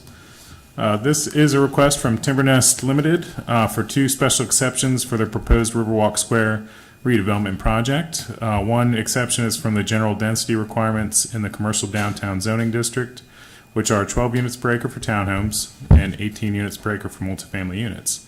The second is from section 7251.1A, which requires that density within the 100-year floodplain be cut in half. The Planning Commission held a public hearing on this item on August 9th, at which one person spoke in favor of the project. After discussion, the Planning Commission voted to recommend approval of the special exception with the conditions listed in the staff report by a vote of 6-1. Timbernest LTD owns 2 adjacent parcels. They're shown on your screen outlined in red. They're both zoned commercial downtown. They're both completely within the 100-year floodplain. They're in the middle of the 500 block of Caroline's 5 streets in the heart of the historic core. One parcel is 0.66 acres. It's to the top left. It contains the Fredericksburg Square building. It has an associated 26-space parking lot stretching from the middle of the block back to Sophia Street. The second parcel is 0.33 acres, and then that's the one you see to the bottom right, adjacent to Sophia Street. It contains 13 aging townhomes, fronting mainly on Sophia Street, though some are internal to the project. And the residential density on that parcel is 40 units per acre. In 2016, Timbernest Limited received 2 special exceptions in order to demolish those 13 aging townhomes, reconfigure the lots, and then build 14 new dwelling units, 7 townhomes, and 7 multifamily units. After receiving the exception, the applicant began to work on developing the Riverwalk Square project. He received Architectural Review Board approval for the demolition of the existing townhomes and for the new proposed buildings. He submitted a boundary line adjustment to reconfigure the parcels and received council approval to replace the 26 parking spaces associated with commercial use in the Fredericksburg Square building through a sublease of parking spaces in the Sophia Street parking garage. The applicant now requests that the top floor of the proposed on-site apartment building be split from one 3,700 square foot unit to 3 units between 1,000 and 1,500 square feet each. The proposal would change the number of units on the site from 14 to 16 and the density on the site from 29 to 31 units per acre. There would be no exterior changes to the buildings. The only site change would be the addition of 1 external parking space. So what you see on your screen now is the proposed site plan submitted with this application. The highlights in green are the things that are different from what was approved last year. And what you see in the middle of the page is a parking space that has been added in between the mansion building and townhome number 1. And it is marked visitor parking space for mansion building. Otherwise, the project had enough parking to accommodate the 2 additional units. That is the only additional parking space that was necessary. The applicant proposes to use a 6-foot opaque fence between the parking space and the property line. Generally, around parking lots, we do a perimeter landscaping screen. It's a 36-inch evergreen hedge, but we can administratively waive that. And in this instance, due to constraints in the downtown, putting the opaque fence serves the same purpose, cuts down the light and the noise from the parking space. The requirement for the fence has been added to the previously approved conditions in the staff's recommendation. This proposal is a modification of a special exception request approved in 2016. The exception permits the redevelopment of 13 non-conforming units. They're not in conformance with today's flood code, building code requirements. And the new redevelopment would be in accordance with modern floodplain standards. And it's a redevelopment at a density that is closer to the typical zoning regulations than the existing development on the ground today. The necessary infrastructure needed to accommodate the 2 additional units is provided on site. The Staff and Planning Commission recommendation is that the project be approved with the conditions listed in your staff report, and I'm happy to take any questions. Thank you. Are there any questions for Mr. Craig? Yeah, thank you. Vice Mayor Withers? Thank you. I had forgotten, and I don't know, it was probably in here, but I'm not sure I saw it. I assumed that, what are the size of the apartment units? So the 2 bedrooms, 3 bedrooms? Do you know? Mr. Withers, I don't know. You see the these- sizes of the three that The they're three new proposing. ones look like they're one-bedrooms, is that? Well, they're between 1,000 and 1,500 square feet, so That's they're pretty pretty, they're still it's pretty good large. size. Yeah, that's So- more than one bedroom. Okay, thanks. Yes, sir.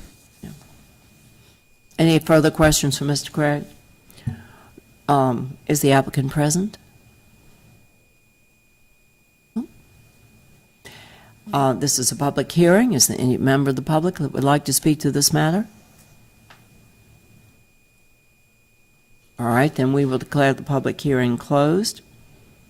This is an amendment to a special exception, so it requires one vote. Council Fry?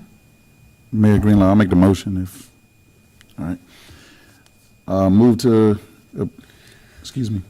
approve resolution amending special exception for 516 Sophia Street to permit 2 additional residential units. Second.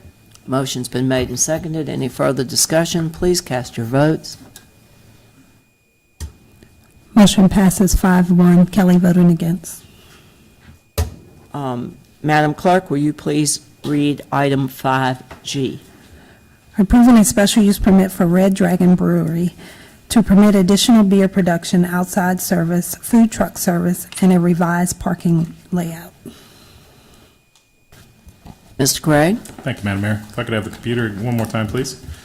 The issue before you all tonight is a special use permit for a microbrewery at 1419 Princess Anne Street for the Red Dragon Brewery. The Planning Commission held a public hearing on this issue on August 9th. 6 people spoke. 3 people spoke in favor of the application, and 3 additional people from the surrounding neighborhood spoke in favor of the application, but requested the exploration of a sunset clause tying the approval to the current owner operators of the brewery or some other set time frame. After discussion, the Planning Commission voted to recommend approval of the Red Dragon Brewery application with the conditions listed in the staff report by a vote of 6-1. The Planning Commission did not include a sunset clause in their recommendation, and I'll review the reasons for that at the end of this report. The Red Dragon Brewery was initially permitted in 2015 and began operating in 2016. The brewery is housed in a historic building dating to 1949 that is on the commercial Princess Anne Street corridor. You can see the building at the top of the screen, and then the bottom map shows the location of the entire Creative Color parcel. The Red Dragon Brewery is the darker rectangle at the corner of Pitt and Princess Anne. The building is in the commercial corridor. It's zone CT. It is also adjacent to a residential neighborhood, and you can see that yellow color is R4. It's the Rising Sun Tavern neighborhood. The site contains a parking lot along Princess Anne Street with 15 spaces. There are 4 parking spaces adjacent to the use on Princess Anne Street itself, and there's a supplemental Caroline Street lot behind the building with 16 spaces. The Red Dragon Brewery is zone CT, and in 2015, CT zoning district did not permit microbreweries. The initial use was approved through 2 different processes. Firstly, it was an existing industrial use in a CT zone, so they were permitted to use a change in non-conforming use process from one industrial use to another, and that approval was for the beer production and off-site retail sales. You make the beer, you put it in a growler, and you sell it to someone. In order to permit them to actually pour it into a glass and serve it on site, they needed a second approval from you all.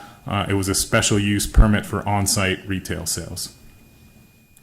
In 2017, the city amended its brewery rules, and microbreweries are now permitted by special use in the CT zoning district. So this approval would do 2 things. It would consolidate those 2 previous approvals into one special use permit for microbrewery, kind of clean it up. And secondly, they are proposing some changes to their operation, and I'm going to go through those right now.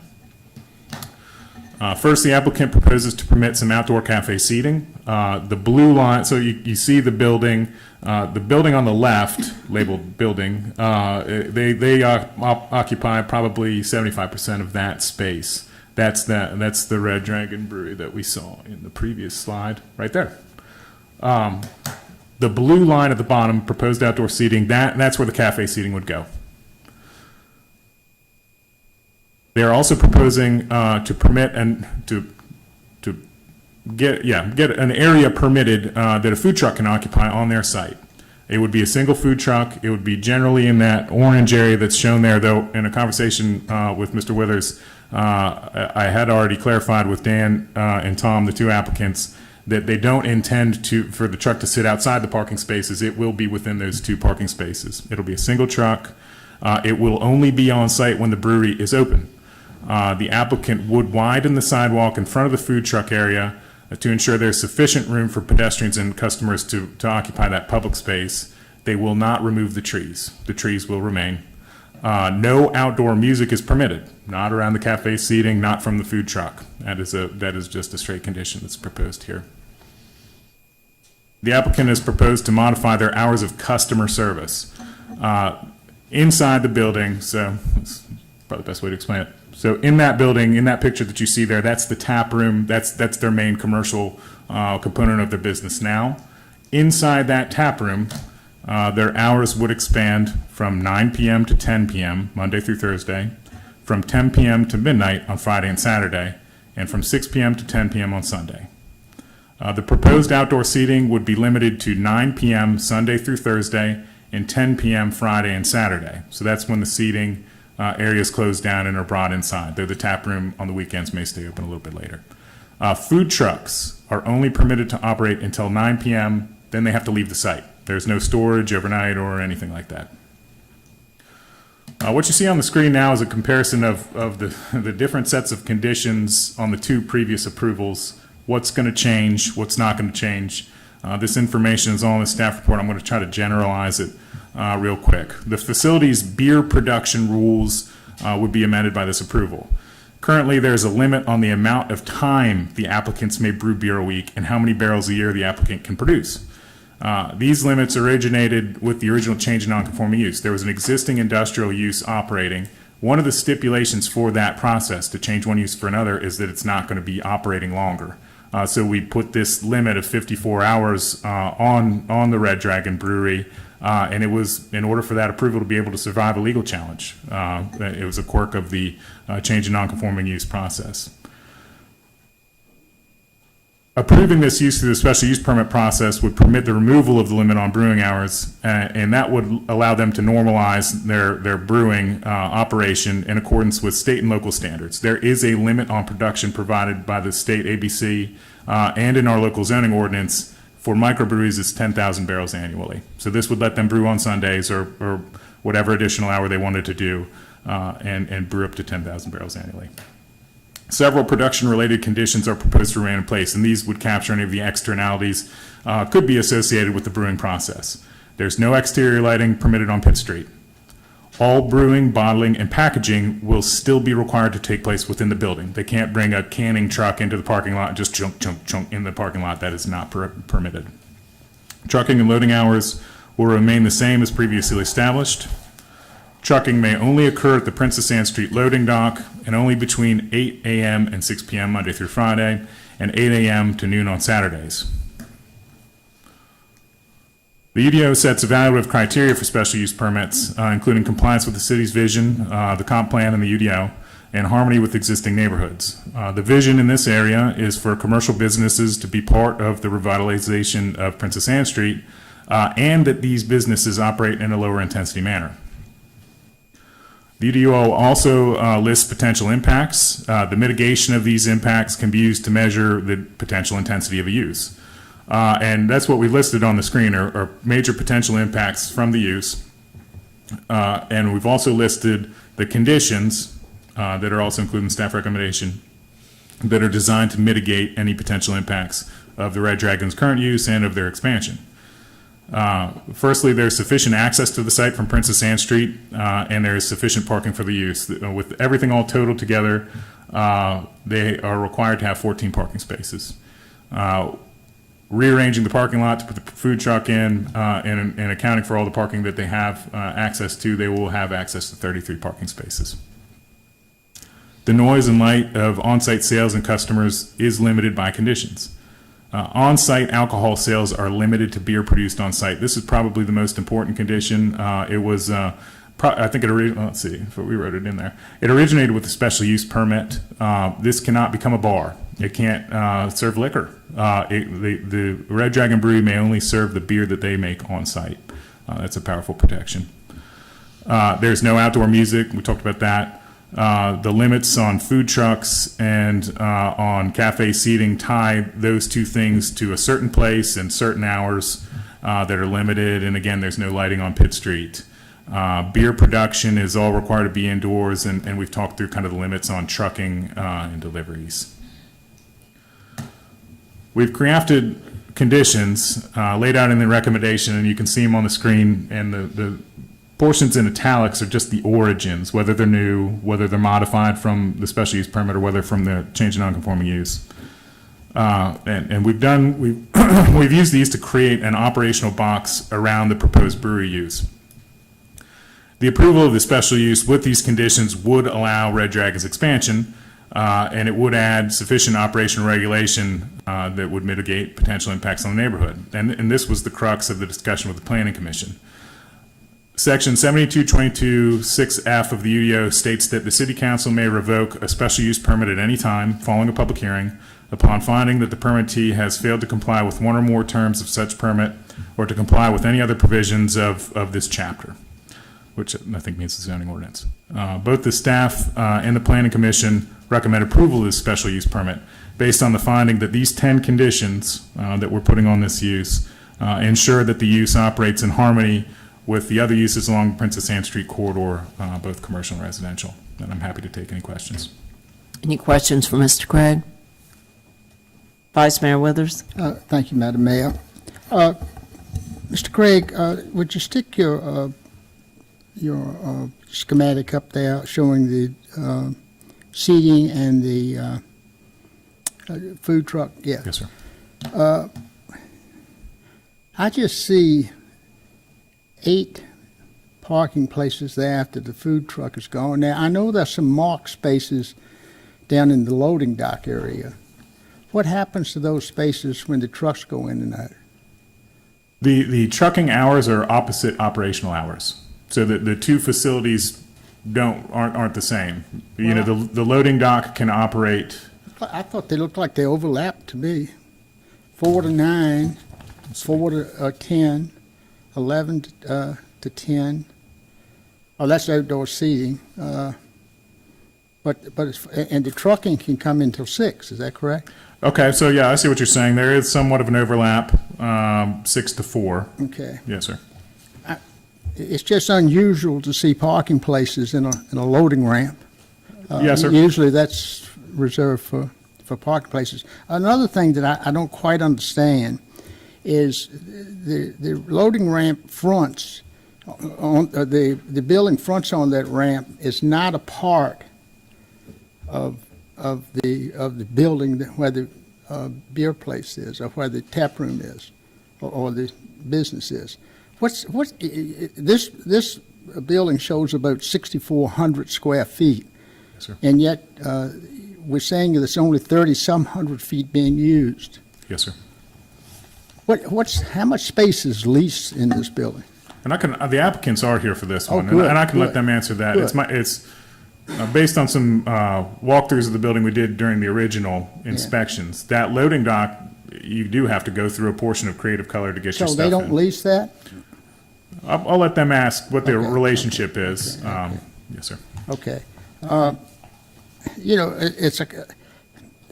I think the main thing that bothers me is this food truck.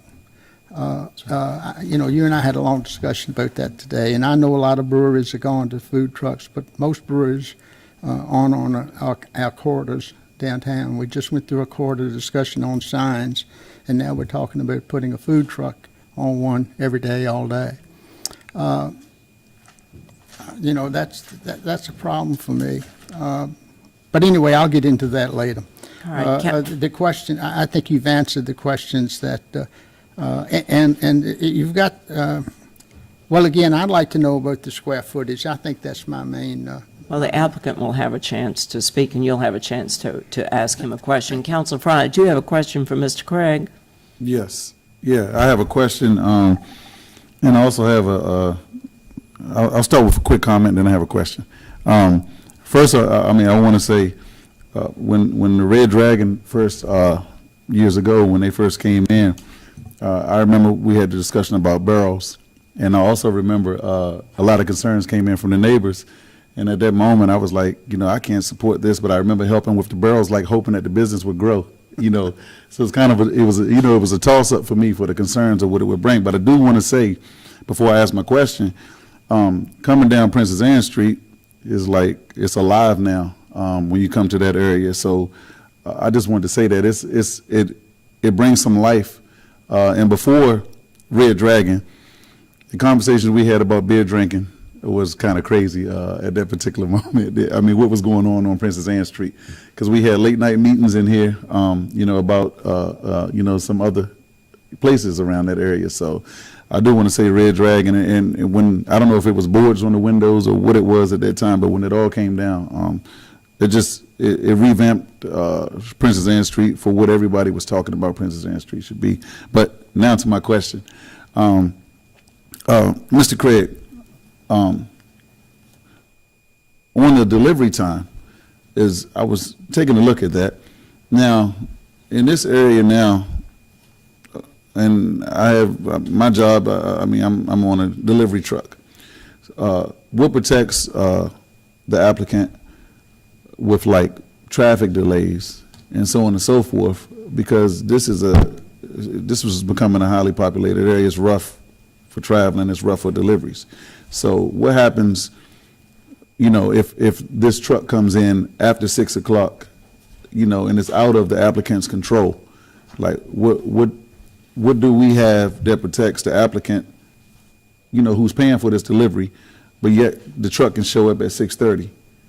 So what do we have in place? That's a good question. If it's habitual and a problem for the neighborhood, trucks rolling in at 8 p.m., waking up kids that are just put to bed, and it's happening over and over and over again. That's an enforceable complaint. Okay. If there's a delay on 95 and a truck comes in one night and it was 8 p.m. and it happened once, I mean that's a mishap. Mm-hmm. But it's repeat habitual programmatic violation of these conditions that would be enforced. We'd send notice of violation. They would have an opportunity to remedy that. If they didn't remedy that, we would start one of several enforcement actions, whatever was most appropriate. And one of them is that we could come before you all and request that you pull their special use permit. But it's very clear when something is an accident or something that can't be helped, and someone who's just programming something against a condition that's designed to protect the neighborhood. Okay, because I wanted to say that because I've seen instances where businesses may change. They might be ordering from a specific company and it might be this one product, but then the supplier may change contracts with their delivery guys and so on and so forth. So I've seen where commitments have been broken on the delivery side, and I'm just, like I said, I just wanted to throw that out there. So, thank you. Okay. Is the applicant present? Would the applicant like to speak? How are you doing? I'm Tom Evans, Red Dragon Brewery. I can talk about the loading dock. We get a shipment of grain usually about once every 2 weeks. And to this date, we probably haven't had one past 4 o'clock. Usually they come earlier in the day while our brewers there working, so we never have to see it. And the owner of Creative Color, they get theirs every once in a blue moon, but theirs comes during the day. And we have signs, no parking until 4 p.m., so that's never been a problem over the past year. Trying to get a shipment in there, it's always been well before we're even open. Okay. Thank you. Dan Baker, Red Dragon Brewery. Quick comment on for Mr. Withers, the space considerations. We share that loading dock with Creative Color, and we have an agreement with them where we have access to a ramp that comes right to a back access door within our space that's about, let's say, about 3,600 square feet, something like that, out of the 6,000, I think, in that building. So it's a shared use, but we do have full access to it. Also, one thing that hasn't been mentioned, if it's a parking consideration, we have been there for a year. We have overflow parking agreement with Creative Color since their hours are opposite of ours in their parking lot on Caroline Street, should it be needed. So we've tried to mitigate any risk of parking on any part of that area downtown. Certainly. Certainly, Vice Mayor Withers. I need to say this. I think what you guys have done there is phenomenal. I smile every time I go by there. I agree with Mr. Fry. It's no question what you've done there is great. My concerns are going forward, and I know you've been great neighbors. I've read all the comments, so my concerns are not to what your operation is now, but what it could grow to be. And I will be asking some additional questions and making a few comments, but it has absolutely nothing to do with the great addition you've added to the city with what you've already done. So I'm hopeful that we get forward with what you want to do and work it out in whatever way we can. So again, thank you for what you've done. Thank you, Mr. Withers.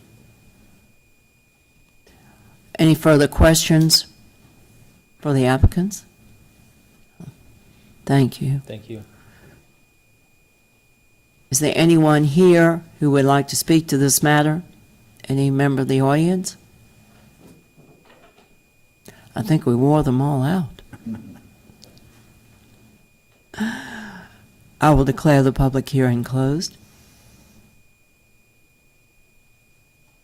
This is a resolution, so it requires one vote. Councilor Fry. I'll make the motion unless somebody wants to make comments beforehand. Go ahead and put a motion and a second on the floor, and then we'll discuss it. All right. Move resolution approving special use permit for Red Dragon Brewery to permit additional beer production, outside service, food truck service, and revised parking layout. Second. Motion's been made and seconded. Is there any discussion? Yeah. Vice Mayor Withers? Yeah, I have a few more questions. The food truck, I assume that's to be used for food other than for Red Dragon. Is that correct? I mean, it won't be just restricted to... Let me make sure I'm answering that correct. We've thought a lot about how this food truck relates to the business. Okay. And if you look at the condition, the use may incorporate a food truck. The food truck shall be parked within the existing parallel parking spaces in the Red Dragon Brewery parking lot along Princess Anne Street and shall be moved off-site when not open for service.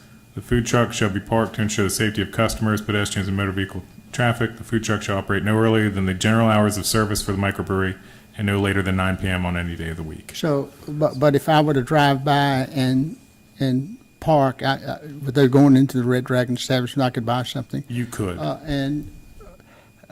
there any restrictions on food trucks as far as seating is concerned, or trash? I guess people walking by just buy something, and where do they eat it? Just wherever they want? They can eat it at the Red Dragon Brewery. We have not required them to lay out a seating area or anything like that. What we were really concerned about is how the pedestrians move around the public space and ensuring that they had enough space. So it's kind of an added restaurant without any restrictions, probably. There's a lot of restrictions. But yes, sir. Well, seating restrictions and parking restrictions. We and did those calculate parking in the parking calc. We treat it like a fast food use, and that's how we've evaluated it. Okay. It's got to meet all the zoning requirements. It's got to meet setbacks. It's got to meet all the fire marshal's rules about food trucks, which this layout does. This is kind of the technical review that we've done with it. So it does require parking then? Oh, absolutely, yeah, and that's calculated into that 14 parking spaces. And if you look at the chart, and I think I've got it on the presentation I can show you too. Pull that back up. So you'll see use on the top left, tap room, outdoor seating, brewing area, food truck. What page are you on? Oh, you got it. I've got it on the screen, sir. Yes, sir. It's also on page 5 of your staff report. Oh, okay, so I missed that. So you got one parking space for the food truck? Well, 1 per 100 square feet. We assumed a 300 square foot truck. That's standard. So we require them to have 3 parking spaces for that thing. Okay. Three of the applicants, three of the residents who live in the same, around the corner, asked if the commission would consider a sunset clause in this. We went we were all excited, and it turned out to be beautiful. They worked with the residents. We added a microbrewery to a C2 zoning, which is a low-density retail and office building. We added it because we wanted to allow these guys with 500 barrels, no food, limited parking, and the residents bought in. And now here we are, 1 year later, and we're talking about 10,000 barrels and a food truck. And it just, I just spent 5 days in some great-looking cities around South Carolina and North Carolina looking at all everybody does, and we do just as well. But I didn't see one food truck sitting in front of a business, not one, in all the beautiful places that I saw. I'm not saying that this shouldn't work or can't work, but I would hope that this council would do the residents the favor of putting a sunset clause on this for 3 to 5 years to see. These guys are great neighbors, but they made a great point when they talked to the Planning Commission. These guys may not always be there, and we'll have an operation that's pretty well unrestricted. So, and it's restricted in a lot of ways. I won't say it's unrestricted, Mr. Craig, but it's got some holes in it that I'm concerned about in a CT zoning, low density retail and office.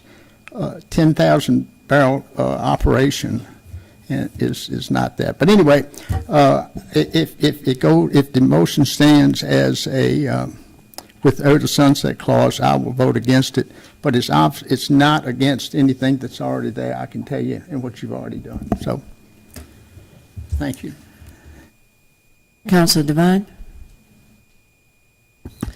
I had one just small question about the food truck, and I know that it's supposed to leave or finish serving by 9, and it's going to be removed from the premises. How long does it take for them to pack up and leave?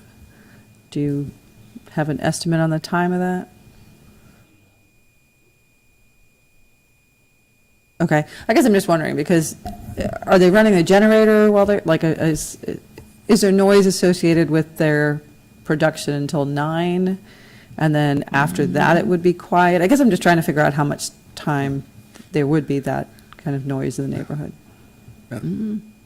I can. That's generally what, in looking at this stuff, yeah, there's electric generation, there's propane cooking. These are kind of the things that are associated with this truck.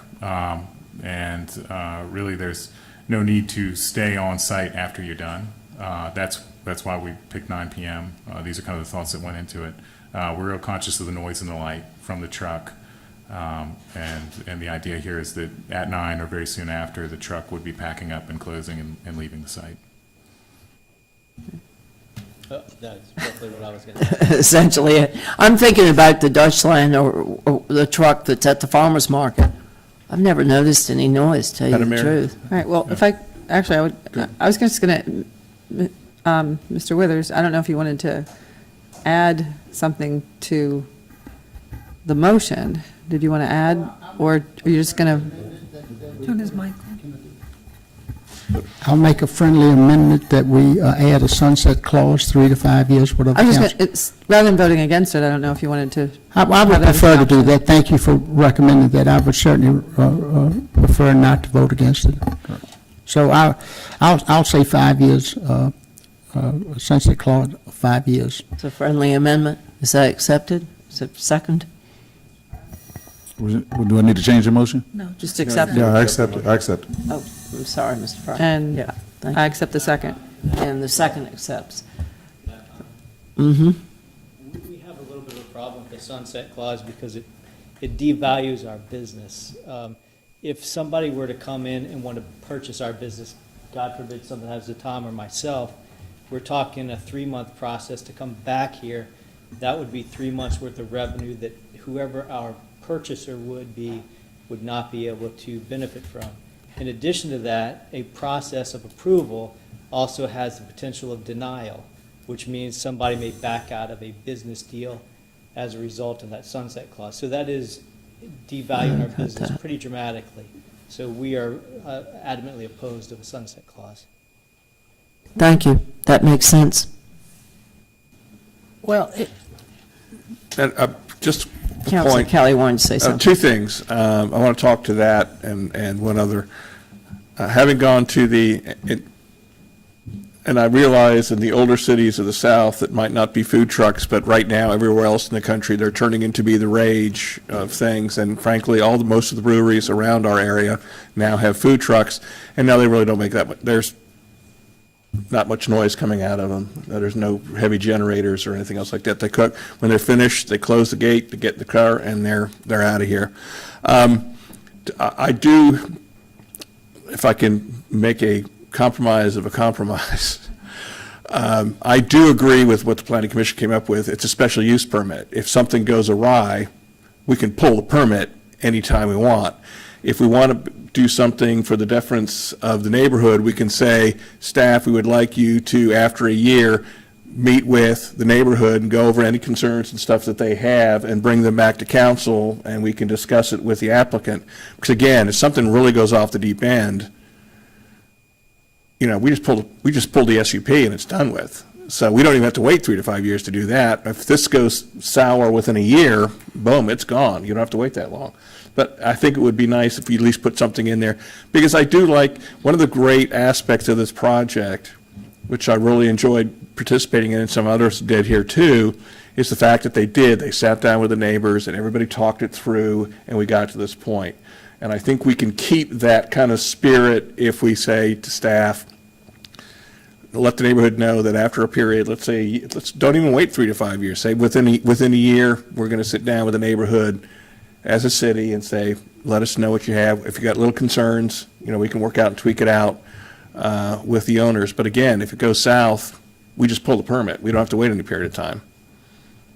Actually, I agree with you on that, Mr. Kelly. Vice Mayor Withers? Well, the question for me would be, just because they have concerns, we have the legal right to pull the plug. At any time.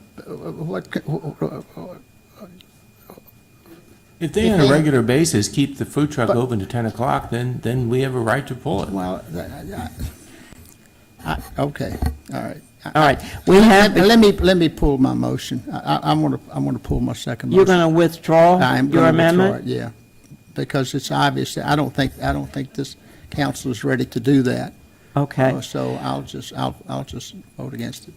All right, Madam Parliamentarian, let's make sure we're doing this correctly. Yeah, the record should reflect that the motion on the table is a motion to approve the special use permit with the conditions as submitted. Thank you. Thank you. All right, that is what is before us. Any further discussion? Please cast your votes. Motion passes 5-1, Withers voting against. Thank you very much. Before I go any further, I've been remiss in not acknowledging Officer Gilworth and his team, whom I'm sure are just fascinated with their duty this evening. Thank you for being here. Notice the yawning and the pacing. Sorry. We have come to the point in our meeting where we accept comments from the public. For those who have signed up to speak before the meeting, to be fair to everyone, please observe the 5-minute time limit and yield the floor when the clerk indicates your time has expired. We have this evening, I believe Ms. Childress may have left. Faith Childress? All right. Kenneth Green?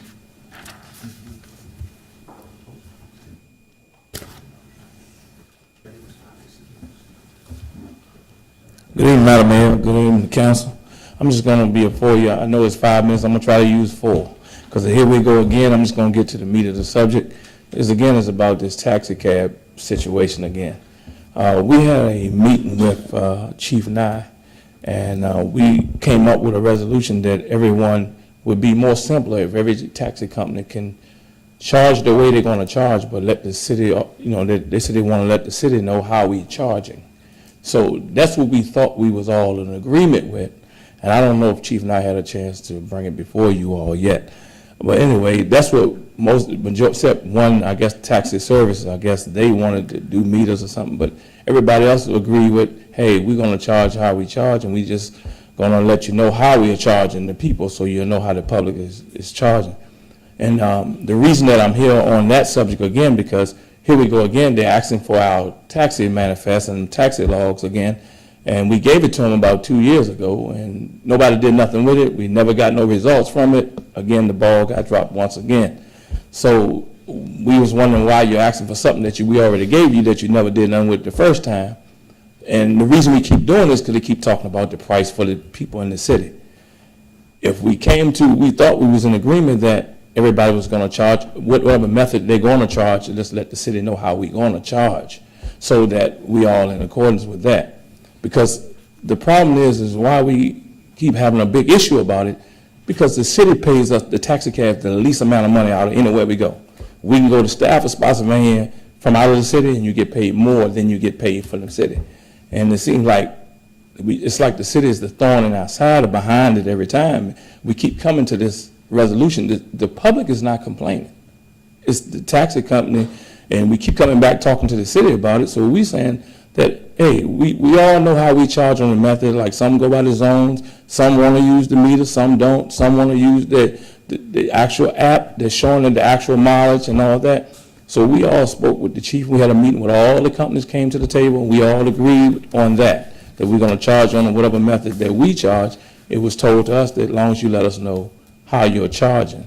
But for some reason that we back to this again, and they wanted to see our manifest and all this, and actually the businesses have getting paid less because of the economy. The gas went up and everything. And the thing is, it's always that we got to keep coming to the city, and the city is not feeding nobody, not making enough money off it as it is, and they keep disputing. And you don't care what you charge, whether you charge $5, some companies is, or whether you charge $7, it don't matter.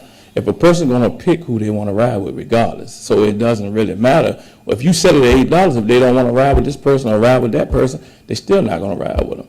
So the thing is, the reason that I'm bringing to your attention that I spoke with Chief Nye, and like I said, and we ready to turn in our manifest or whatever.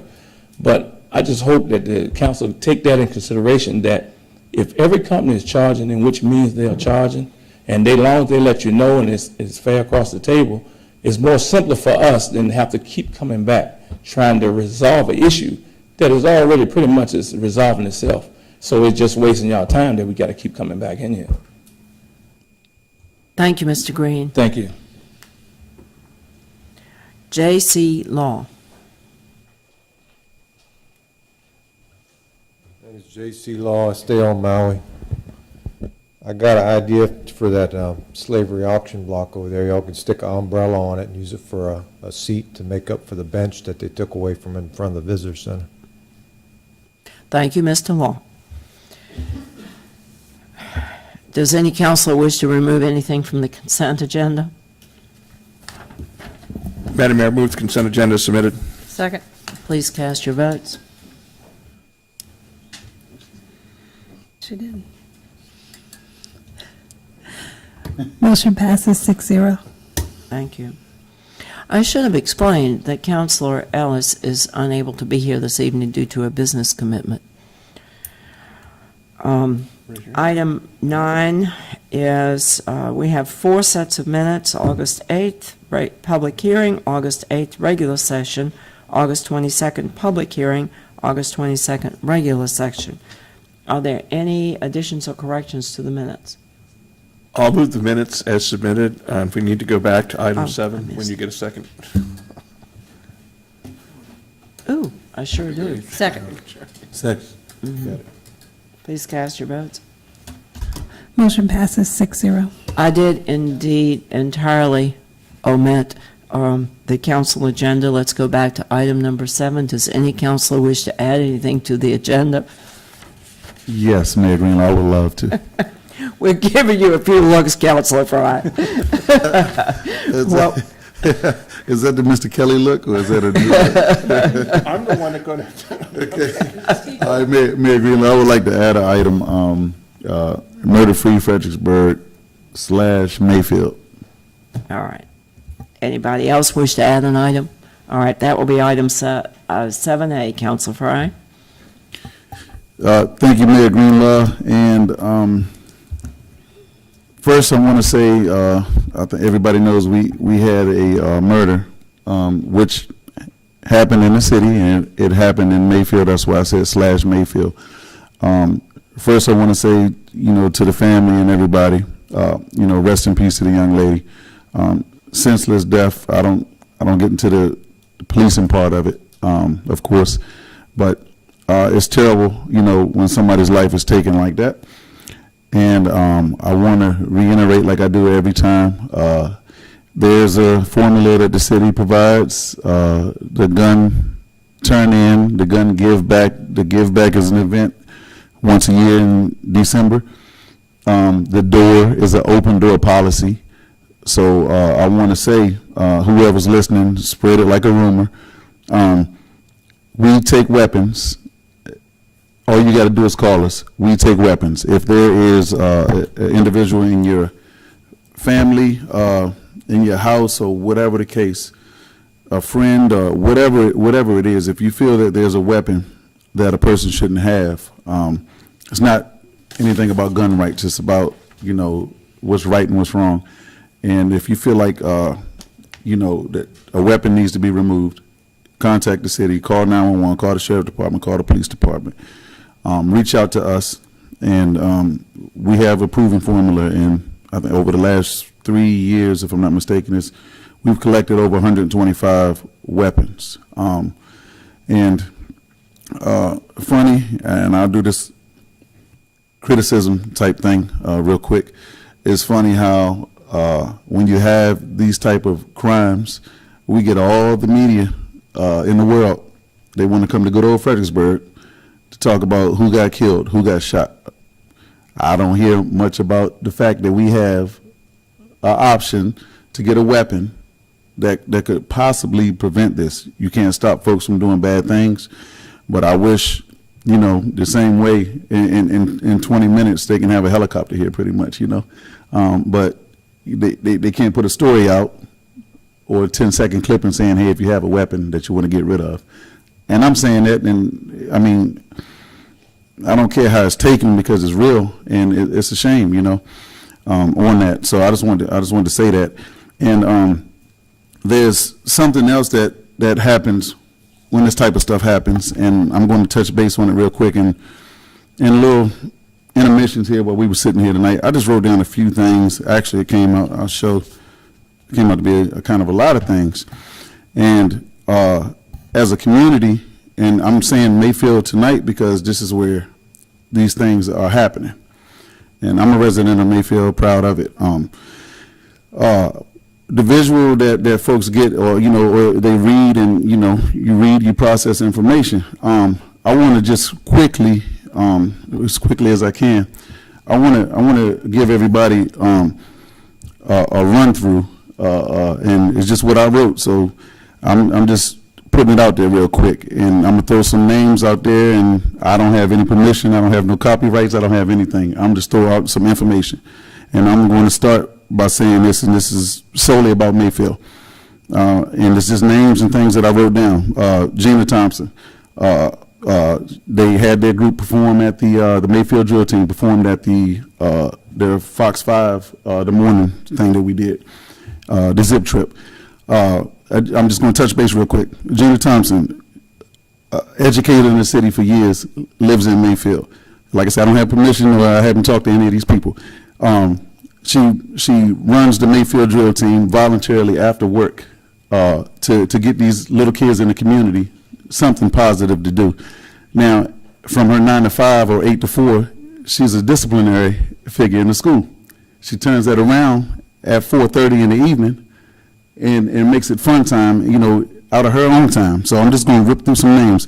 Mount Zion Church off of Wolf Street, they just had on the same day, they just had a community day at the playground in Mayfield. Open door, everybody came over, had a good time. I didn't make it over there, I saw everything that was going on. Grace Redemption Church last Saturday had a block party. They blocked the whole street off on Tyler Street. This is in Mayfield. And my point of doing this is because the folks in Mayfield, they feel the pain, and also the kids go to school. They have to live what people are saying about Mayfield. And these crimes are usually committed by folks who don't live there. And that's why I'm going to shed light on what really goes on in Mayfield. So I'll go Peace in the Paint, Mr. Contrell Washington, Keisha Turner, successful event every summer. 400 or 500 people come out, have a good time. Those are the type of things that happen. Mayfield Civic Association, always engaged in something positive. It's a home base, birthday parties. Somebody passes away, they had a repast there. This is Mayfield, the Mayfield that folks don't know about. Herman K. Griffin, educator in the city. He may be the first or the second African-American radio broadcaster at B101.5. He does the football games live. Everybody knows Mr. Griffin. These people are accessible. These people are important to our community. I'm going to keep going. Bundy's Barbershop, with all due respect, Mrs. Lacey's father had Bundy's Barbershop. A lot of kids, their first job was at Bundy's Barbershop. You swept the floor.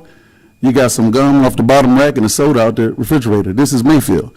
All right, I'm going to keep going real quick. A friend of mine, Jamal Johnson, a guy who has a trade, I'm just throwing it out there, has a trade and will not let a senior citizen go if he heard that her AC went out or her heat's not working. You know, people like that who actually pull up in your driveway, go in your house and don't want nothing, help folks out and leave. I'm going to keep going. All the city leaders, most of the city leaders are the Ward 4 out of Mayfield. I don't know how many people know that. Mr. Red, bus driver, lives in Mayfield. Happiest dude in the world. Sometimes when the seasons are not good, you'll catch Mr. Red at the game. He's the only one rooting for the middle school to high school team because he's the bus driver. And I mean, when we don't show up, Mr. Red is there. So Mr. Fauntleroy, some folks know that. You know, how the story was presented, that the young lady, whatever happened, the other day, the car crashed in front of Mr. Fauntleroy's house. Mr. Fauntleroy, you can catch him on a Saturday at 2 o'clock, and he's cooking fish. That's his little hobby. And you can go and park and go in the yard, grab a piece of fish, talk to Mr. Fauntleroy while he's doing his Saturday routine. Mayfield High School, which started in the churches, went to Mayfield, is where Mayfield came from. Mayfield High School, which turned into the Normal Institute, Fredericksburg Normal Institute, which eventually turned into Walker Grant, which is where we have Walker Grant from. I throw this name out here, Dorothy Parker. If you don't know it, you probably would want it. You wouldn't have a better laugh than in her yard. I'm telling you right now. So if you're walking around, go find her. Go find the family. I'm not going to tell y'all where it is, but I mean, it's an open door policy. The kids will park their bike there. They'll ride to the bus stop, park their bike there, leave it there, get off the bus and go get the bike. This is Mayfield. Mrs. Mercer, I didn't know what a hymn was. I thought it was a song, but she hemmed my pants. You know, I thought a hymn was a gospel song. You know, but Mrs. Mercer, I mean, right there in Mayfield, will fix your suit, do anything you know. This is normal. This is normal, folks. Tiffany Edwards, if you need pictures for anything, you don't have to go to Olin Mills or Sears or whoever. You can call her. She'll come over and do whatever you need. A neighbor. If you need some music played, it's a guy named Jose. He'll come and whatever your function is. I'm just throwing it all out there. A friend of mine, Gilbert Jones, always, every time I see him, he's talking to a young kid about how school was. He tells the kid how he went to college, how he grew up there, and what he does for a career. These are folks, everyday folks. I'll go Donna Armstead and the family, and those are the folks who sung at the MLK ceremony. A talented family all over the city. Then I'll hit these folks, the Thompson, Silver, Gray, the Wilson family. These folks, if you heard of BET, the network, these folks, you can catch them on a Sunday morning singing on TV, on the Bobby Jones Gospel. These folks are in Mayfield. This is Mayfield. And also, I'll throw another one out there, Mr. Harry Wilson, a jazz artist. Everybody loves it. I say rocking the bells. He calls it the xylophone. But, I mean, you know, folks around here, you know, enjoy this guy and what he does. So long story short, I felt obligated tonight to spread light on let me call it the real Mayfield, because when the stories get out, a lot of times it gives people a false sense of which is going on. It's a lot of negative things going on. But I have to spread light on the fact that there are a lot of positive folks that do a lot of positive things. We can't stop folks from doing whatever they're doing and why they do it. It's just happening in this one isolated area, you know, at the time, and I hope it stops, period. Not saying I hope it goes somewhere else, but this is what's happening right now.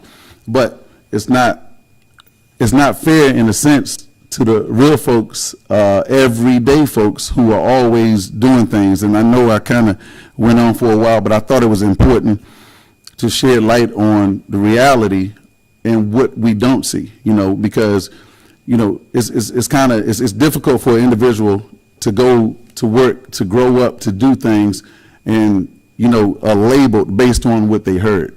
So I just wanted to put the real side that we don't see all the time. And rest in peace to the young lady. To my knowledge, and I think everybody knows, these folks don't live there. A lot of people don't commit crimes in front of their home.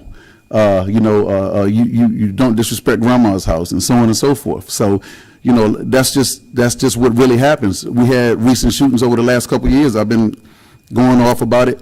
It's happening at the playground. City owned, city runs this park. Nice facility, nice everything over there. You can't stop folks. Well, we have a method now, and I will say that we do have cameras. The signs are up, and we have measures now, you know, to try to prevent some of this stuff that we have worked on. But like I said, I had to put that out there because real people are really affected, and that's it. So there's two sides or four sides to every story. So that's my side of Mayfield. Thank you, Mayor Greenlaw. Thank you, Councilor Fry. It's called a community. That's what it is. Yeah.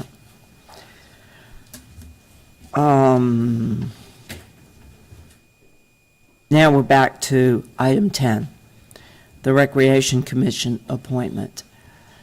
And we have to appoint a representative from the school board. Yes. Madam Mayor. John Russ, who's very patiently been here all evening. Do I hear a motion? Yes, Yes, ma'am. Councilor Duffy. I'd like to move approval of the appointment of our Chief Administrative Officer for the Fredericksburg City School System to the Recreation Commission. Second. Please cast your votes. Motion passes 6-0. Thank you very much, Mr. Russ. City Manager's Agenda, item 11A, Ms. Jett. Well, good evening, and Mr. Russ is also here for this item. Glad he got to kill two birds with one stone. City Council is asked to consider an amendment to the FY17 budget for final year-end adjustments in the School Grants Fund, the School Bond Funded Capital Fund, and is also asked to pass a resolution that asks City Council to commit unassigned general fund balance for school capital expenses in FY 2018. Staff recommends approval of the attached resolution on first reading. The second reading is scheduled for September 26th. This is part of the annual budget process. There was 1% for the general city government and various funds last council meeting. And this one includes school funds. The first is for the school grants fund. Council is asked to approve a supplemental appropriation of $30,000. This amendment would increase the fund by 0.5%, and the expenses are offset by reimbursements, and no additional local funds are required. The second is final adjustments for the school bond funded capital program. In January 2015, the Fredericksburg City School Board received an assessment of all schools, which included the highest priority building improvement in the school division as the renovation of the original Walker Grant School, which is now known as the Walker Grant Center. $13 million was included in the capital budget as part of the FY 2016 budget process.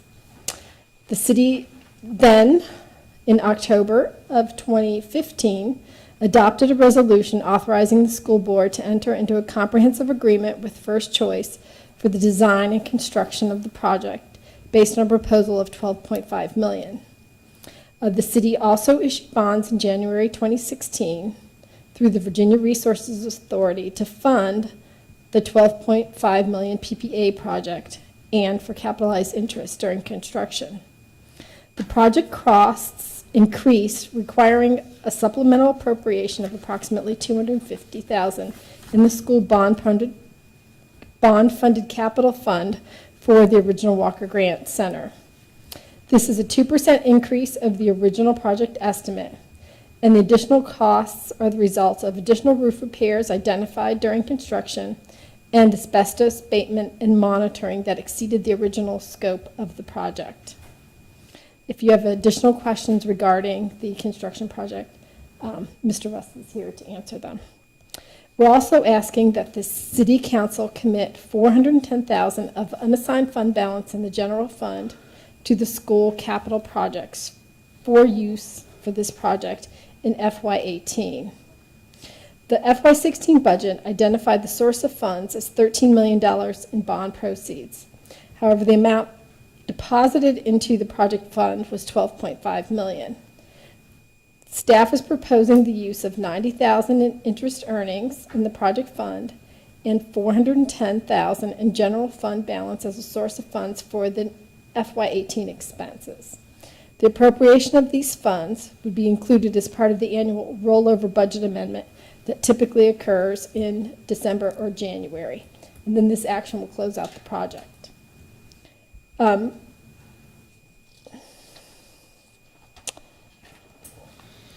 like to discuss the fiscal impacts.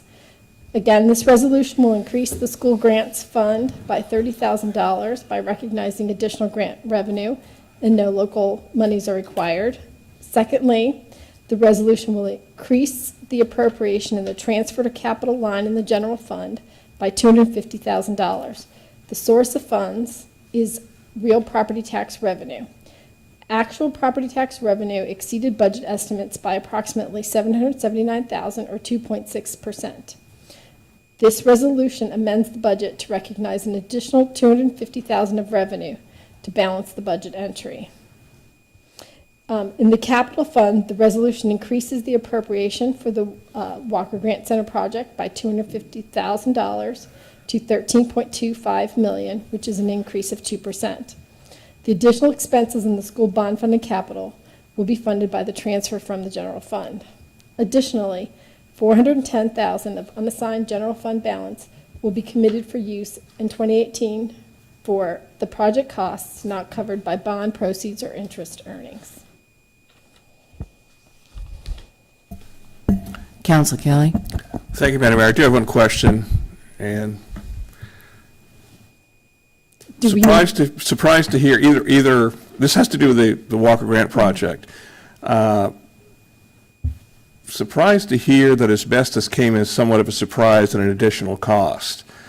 Involved in dealing with older buildings on a regular basis, that is something that is almost 101 in a review of a project before you proceed. I'm kind of wondering how that kind of came back and bit us in the tail. It was costs beyond the original scope, as well as monitoring, since there were people in the building during the abatement process. Yeah, but you would have figured that in the original cost. Why didn't it show up in the original cost?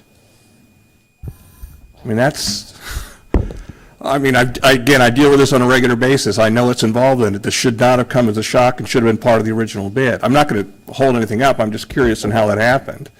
Well, I think it will increase the cost because we got people in the building. I don't think it was a surprise that we're going to find asbestos. Well, if it's not a surprise, then they should be eating it and we're not paying for it, if I'm not mistaken by the agreement. Can you go to the mic, please? Yes, because the audience, the listening audience, if any of them are still awake, can't hear you unless you speak into the mic. I'm not going to hold this up, but I was just curious on that.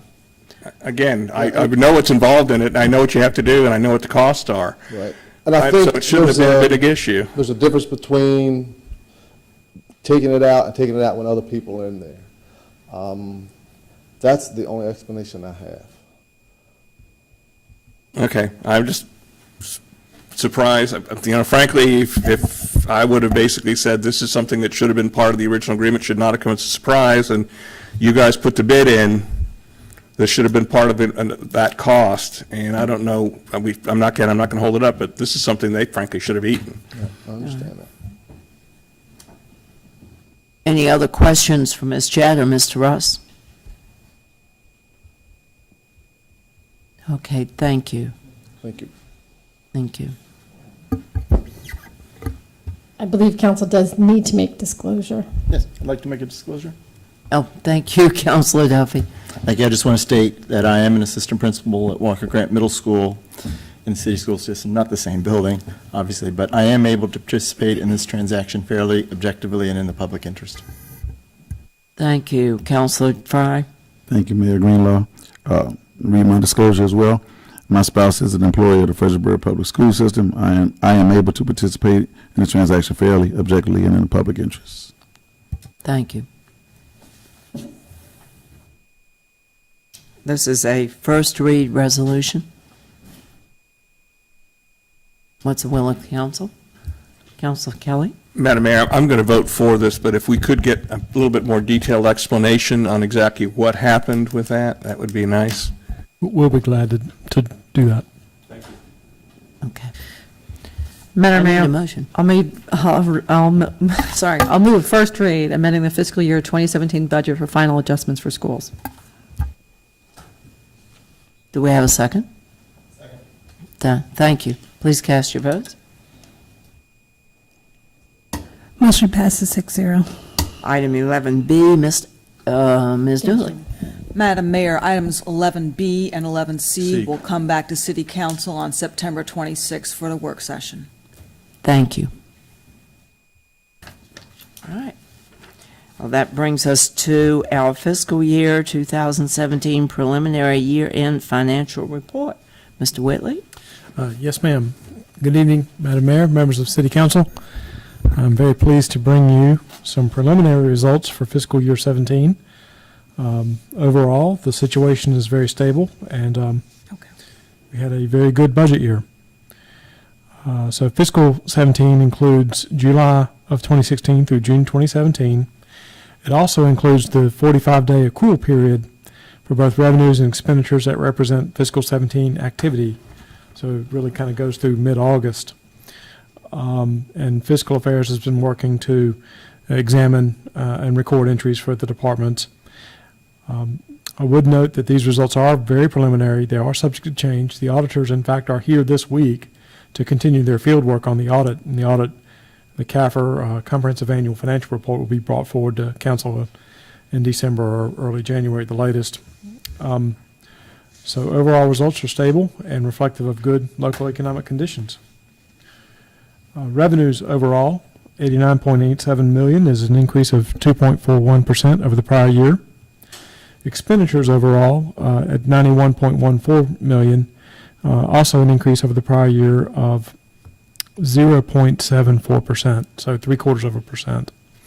So expenditures are growing a little less than revenues, which is good. Overall, we did use some fund balance in the prior year. Right now, the estimate is $1.27 million, but I would point out that that's much lower than the planned use of balance, which is approximately $6 million. The use of the balance enabled the city to move forward on several capital projects through the capital funds, and it also includes in the expenditures, you may recall, a loan to the R Board of $1.175 million for capital work at the R Board for cell closures and capital equipment. That'll be repaid to the city by the R Board over the next 7 years, but in discussing that transaction with the auditors, they said we needed to record it as an expenditure in the current year, so that's why you see that. Yes, Vice Mayor Willis. So, Mr. Whitley, what you explained, if somebody that didn't catch that, is that our expenditures are basically over because we actually lent money and wrote it all off in 1 year. I wouldn't say they were over budget, but there is in the $91.14 million, 1.175 of that is sort of a one-off, one-time right. deal. And that's what maybe I said it incorrectly, but that's So it's not money that we actually expended that we're not going to get back? Yes, that will come back. Okay. Mhm. See as we're coming back. So a little bit more detail on revenue results, and I'll go through this fairly quickly given the time. There's a full report in your packet as well that I would refer you to. Real estate revenue showed strong growth, increased about 3%. It's our largest revenue source, and the total current was about $30 million. I would note that in that total, delinquencies, delinquent collections for prior year revenues increased significantly, 52% over the prior year. So I think that's reflecting economic conditions that are improving for folks, and maybe a large payment or two. I did not look at the details, but that's a pretty significant increase in the collection ratios. Sales tax continued growth over prior periods. Fiscal 17 was $11.37 million. That was an increase of 1.8% over fiscal 16, and continues to show a slow recovery since the 2008 recession. Meals tax, $11.1 million. That's our first time over $11 million, and it's significant growth, 4.3% from fiscal 16. I think that reflects our outstanding restaurant community, and this is a revenue source that's really grown in recent years. Business license tax exceeded $6.1 million, growth of 3% over the prior year. It's a revenue source that's a little more volatile than some of the others, but last year was a very good year. Again, I think it reflects the pretty good local economic conditions. Personal property tax increased slightly, 1.4% to $8.6 million, and that's more of a slower growing, but it's a little steady over the past several years. Do note that there's a table in your package with some other revenues over prior years and compared to budget. Site plan fees and building permits I would call out as exceeded both prior years and budget, particularly site plan fees. And I think that's showing some development activity in the city over the last year. Expenditure results included that our board loan is a very low level of growth year over year, 0.75%. If you back out the our board expenditure, it's virtually even. Overall, in the past 10 years, it has grown a little bit, and that reflects a growing community and continued investment in capital for the community. With that, I'm very happy to answer any questions. There is a report in your packet that has some graphic presentations as well. And again, we'll bring back the full and final audit probably December of this year. Thank you, Mr. Whitley. Any questions for Mr. Whitley? It's always good to hear good numbers. It was a good year. It was a good year. It was a good year. Mr. Baroudi, City Manager's update. Thank you, Madam Mayor. I'll be brief. I'll just highlight to folks that the Children's Museum of Richmond will host an event at Camp Park this weekend, Sunday, the 17th, from 10 a.m. to 2 p.m. again at Camp Park. Trikes for Tykes event. Please join folks at Camp Park. Also, quickly highlight the fact that economic development and tourism continues to push our city to event users. They have attracted the Freemasons. They'll be here with 1,000 room nights rented next year. I'm sorry, 2019 they'll be here. So we're delighted about that news. Also, I'll take just a moment to thank Detective Katie Pierce. She was nominated and won an award by the Chamber recently for her efforts to, continue to fight crime in the city of Fredericksburg. So we're grateful for her efforts. Lastly, I'll just suggest that we had another great year. Thanks to city staff and Mr. Fry's leadership, Midnight Madness was again a success. We look forward to next year and future years to host that great event. I'll also mention that we have a calendar in front of you, and of course, I'm happy to answer any questions. Thank you. Any questions for Mr. Baroudi? Councilor Duffy. I'd like to add a special thank you to Ms. Gladys Johnson, who helps coordinate Midnight Madness at Walker Grant Middle School. Yeah. Thank you. Thank you for that. Yeah, Councilor Fry. I'm gonna add one more to the name to the list. Mr. Dr. Tim Duffy. to the list. Just so folks know, like everybody don't know what goes on behind the scenes, but I'll just throw it out there real quick. There was a scenario where Mr. Duffy, I would say he ran from his family time and had to open up the gym, and this is Friday night, and it happened more than once, but, just he has the key to the gym, and that's just how it worked out. And like behind the scenes, folks don't know what really goes into it, to make it really happen. And but yeah, thanks to everybody, and thanks to the council for supporting it. So It's our second home. yeah, oh yes. Hey, Exactly. If anybody wants to meet us during the summer, just come Friday night and hang out with us. Okay. Thank you. The calendar is attached, and we are adjourned. What recorder say, y'all?